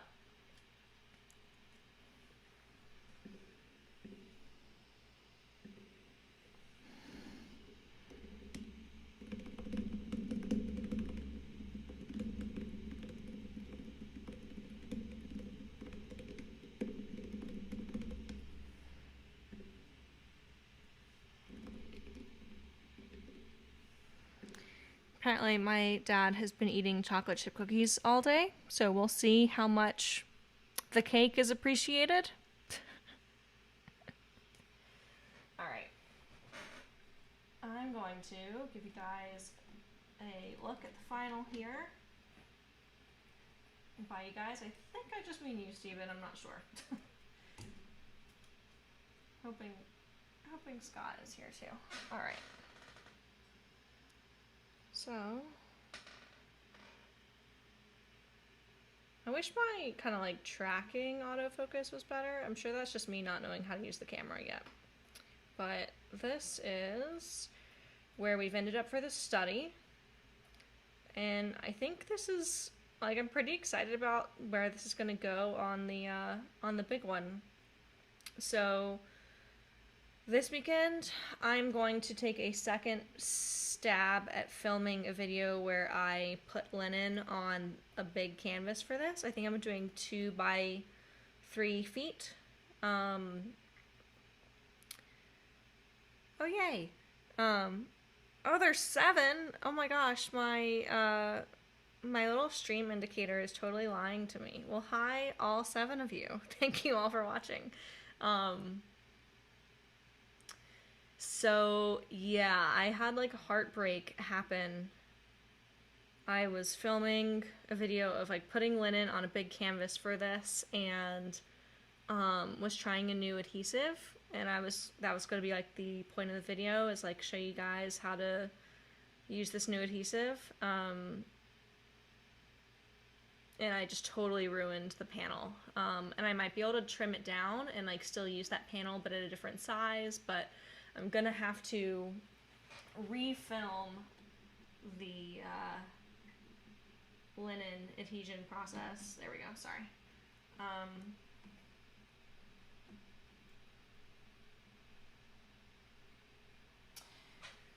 Oh, which really sucks. I did this like 2 weeks ago and was so demoralized that I was like, all right, we're not doing this again for a while. So this weekend is going to be the weekend where I take a second stab at it and I get the linen on the panel, and this one can dry and be done and go to hopefully its new home. I know Vicky wanted to take this one home, so I'm a little disappointed that she wasn't able to join us today, but I hope that that she sees the replay of this and likes how this turned out, because I would love to send it to her as soon as it's dry. I'll show you guys a glimpse of how the other painting is going. So, yeah, that linen adhesive film video is going to come out on Monday, assuming I don't have anything else horrible happen. And then I am going to wait to start the large version of this painting until after this still life is done. And let's see, what's going to be the easiest way for me to show you this? I think it's just going to be to move the arm. This is very awkward.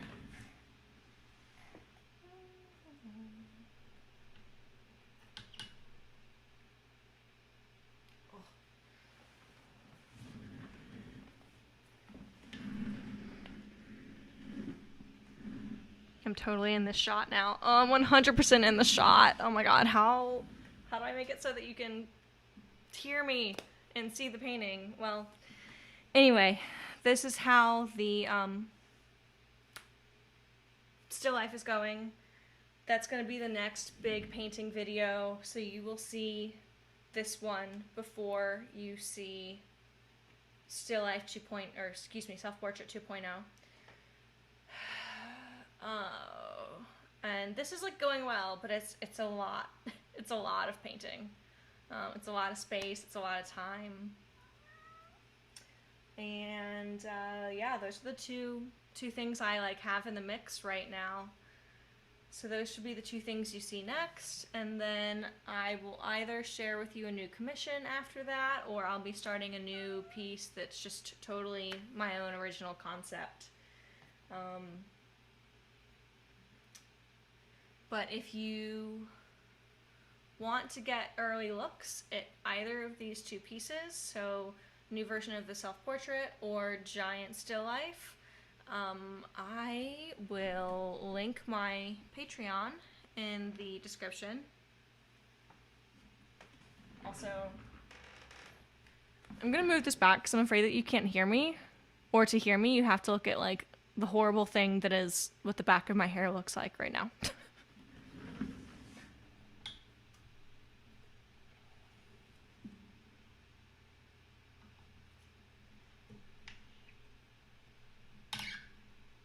Why is this being so persnickety? There we go. Okay.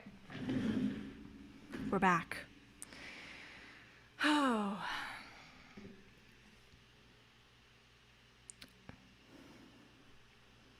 Hey Angela, thank you so much for jumping on. So this is, I think, a 6x9 canvas, or panel, I should say. So this is a study for a painting that's going to be 2x3 feet. And yeah, I have not done anything to this outside of live streams, so I will link all 3 previous live streams in the description of this one if you haven't seen any earlier parts of this and want to see how this one came together. And once this dries, it'll be available for anyone who would like to pick it up. And if you want to see behind the scenes for the making of the big one, or if you want to see behind the scenes for the still life, or just get written tutorials for any of my previous YouTube paintings where maybe I didn't describe the actual technical process in depth in the video, all of that's going to be on my Patreon. So I will link the Patreon as well as all 3 previous live streams as soon as I cut the stream. And yeah, I would love to have you guys on Patreon. I think the way I'm going to use it is beyond the written tutorials, which I'm currently going through a backlog of old paintings right now. I have photos for the steps for all of them, so if there is a painting you really want to see the steps for, you can send me a message on Patreon if you're a patron and ask if I can do that one sooner. And then, of course, I also have things like coaching calls and critiques up on Patreon too. But if you just want to support the channel and aren't necessarily looking for feedback on your work or anything like that, I also am going to be sharing like content schedules for YouTube, tell you guys when I'm like, hey, what kind of thing do you want to see next? I either could use some ideas from you all as far as what you want to see, or maybe I have like 3 paintings coming up and you can decide which one you want to see first. That's going to be the place where you can vote on all of that and kind of let me know what kind of content I can be making for you. So I would love for you guys to check it out if you haven't already. I would love to have you on there.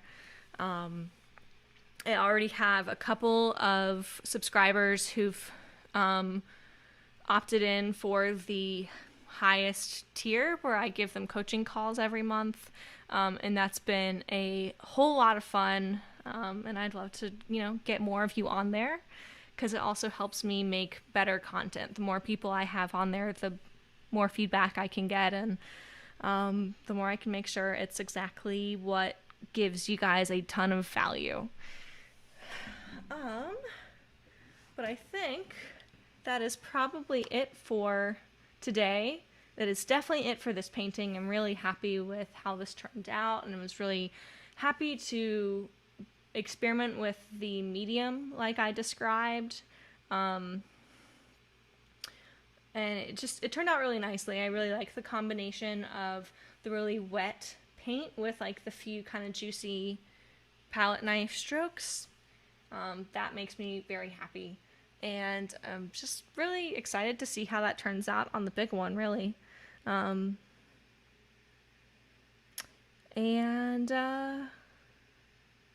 yeah, cross your fingers for me that this take two at filming the linen adhesion goes really well, because oh, it was, you guys, it was like an hour of ironing.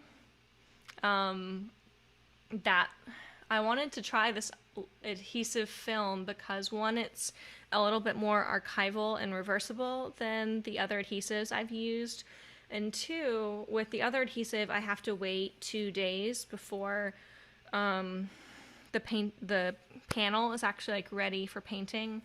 And I wanted to try this, one, so that I could kind of show you guys an alternative, but two, so that I could theoretically find a method where I could prep a panel and start painting on it same day. And it turns out that you have to apply so much heat and so much pressure to get all the air bubbles out between the film and the panel. And I got impatient and I left the iron on it for maybe 10 seconds longer than I should have. And my panel warped. So I will be including that in the video and talking about that.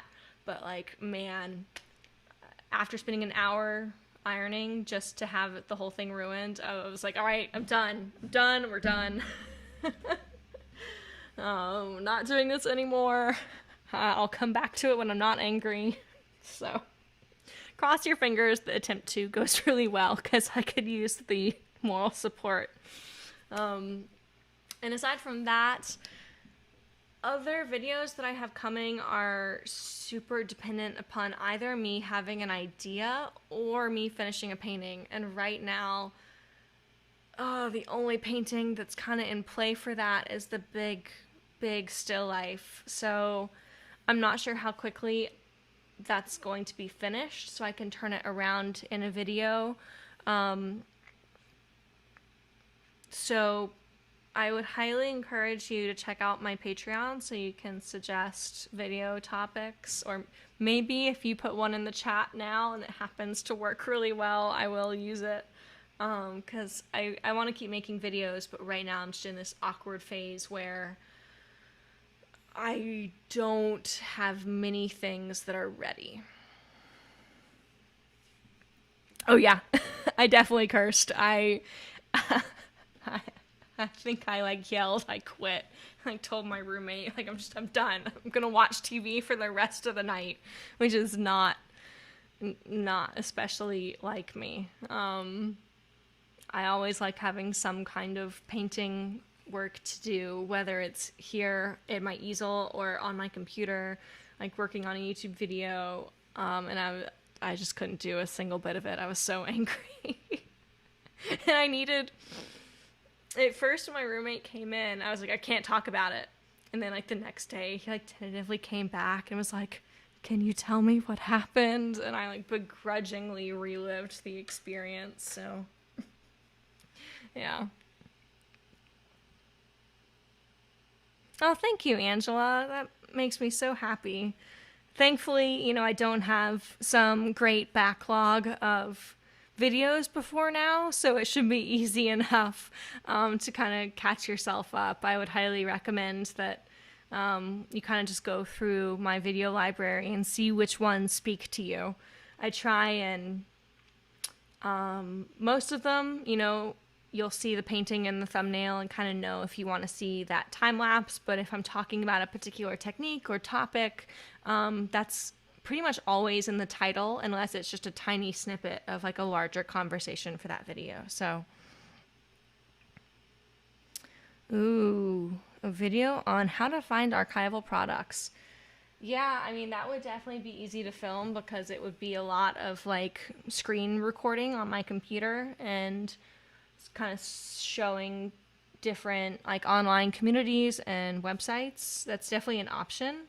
Um, it's a little weird because I feel like I care right about like middle of the road as far as whether something is archival. If it's easy enough for me to find something that's a good archival option, I will use that and I will stick with it pretty vehemently.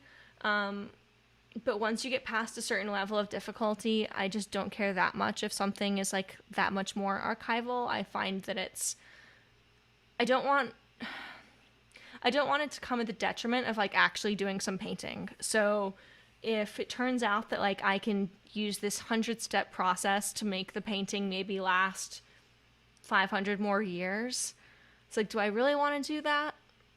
No, I don't. I just want to make a painting. And so I don't feel like I'm particularly an expert on that, but I might be able to kind of talk about that balance and like making sure that, what's usually easy for me is like asking other artists what they do and what they care about. And if they're doing something that doesn't seem archival, I might like ask them like, hey, why aren't you concerned about this? And that's been super helpful for me. I haven't really found the methods and materials that I use because I dove into forums or like only bought supplies from like specific websites that give you tons of information on how archival or reversible or whatever something is. I do have resources for that, especially I think the one, Scott, that you linked me like a couple of live streams ago, I think from like the University of Maryland, if I remember correctly. It's a really good website, and I had seen it before, but just hadn't like saved it. It is now saved because it's such a good resource. But I didn't use any of that to like determine the materials I use. I kind of just had this. I would just go to an artist who I thought was a little bit more informed than me and ask them what they use and why, and I would keep repeating that until I kind of found consensus from other artists, and that informed what I wound up doing. Oh, thank you for binging my videos, Angela. I love it. Crap level archival stuff, and I found that it's kind of difficult to find good info. Yeah. Yes. Thank you. Thank you, Scott, for linking, or not linking, but sharing that name. Yeah, I can definitely talk about that and kind of add that to the queue. Another one I've like thought about filming was how to photograph reference. And I've had this idea for a while, and it's like very appropriate because we're all in quarantine and I can't, well, now quarantines are beginning to lift, but a lot of people are still in quarantine, and I can't go and take pictures for all my clients. So it's like, it's a video that makes sense to make, but also I just really don't want to for some reason. It feels really overwhelming. I think partially because I would have to be on camera a lot, and I would have to have a 2-camera setup where like I'm using one camera to film the video, but the other camera to kind of show how I'm using the camera to actually shoot the images. I also thought about like, oh, I could like take some pictures of Boomer, and that's like its own nightmare. Like, it'd be really cute, but I can also just imagine how much she might hate it if she's not in the right mood. Okay, University of Delaware. That was close. Like same part of the country. I'm trying to think if there are any other videos that I kind of have like up in the air right now. So, hold on. I'm gonna grab my painting from earlier this week.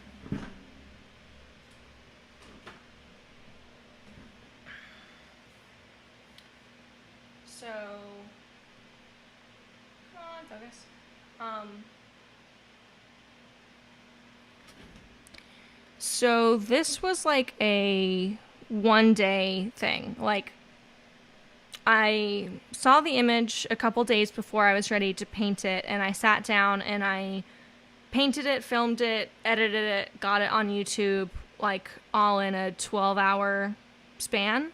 And this was super duper fun, but it was reliant on me finding the exact right image and one, having like an open work day on which to make a painting of it, and also getting permission to use that image. So, I could potentially do like faster, smaller pieces like this one for some upcoming videos and just kind of see what topics come out of that. A lot of the time I don't plan the topics that I talk about for my paintings. It's usually like in painting the thing and watching it back, I like reflect on a lot of things that were working for that particular painting, and that sort of informs whatever the topic is. So those are really hard to plan for. It's hard to just know that I'm going to find an image I really like, and of course, I don't know what kind of script I'm going to write going into it. So I'd love to do more like this one because this was so fun and it turned out so well, and it was great to have a breakthrough piece, and I'm really flattered that you all like it so much too. I'm just really happy with everything I learned and just how well this worked. So that's definitely another thing that I'm like trying to kind of make happen, is just be on the lookout for really good images that I could use for other demos for YouTube. But yeah, and this is another opportunity for me to plug Patreon, because the more people I have supporting me there, the easier it is to dedicate time to pieces like this that I'm not making to sell or aren't a part of a commission, so it's not guaranteed income. The more support I have there, the easier it's going to be to do more pieces like this. Yeah, so definitely check it out if you haven't already. And if you think of any other things you would like for me to consider for a video, comment on the stream page, like after this properly goes up, or you can send me a message on Patreon. Oh, I just realized that I never corrected the focus on that. With that being said, thank you all so much for joining me for the start to finish of this painting. I already mentioned that I'm going to link the previous streams in the description. So if you missed any part of this, I did not put on a single paint stroke that wasn't streamed. So you'll be able to kind of go back and rewatch the entire process in real time, which would be pretty cool. With that, I hope you all have a really, really good Friday, a great weekend, and thanks for hanging out with me. It's always great to spend time with you guys. Take care. Stay safe. Wash your hands. I don't wanna wear a mask. You're being recorded right now. Everyone should wear a mask. Yes, everyone, wear masks, wash your hands, stay safe. Yeah. All right, bye guys. Sorry, I thought you were done.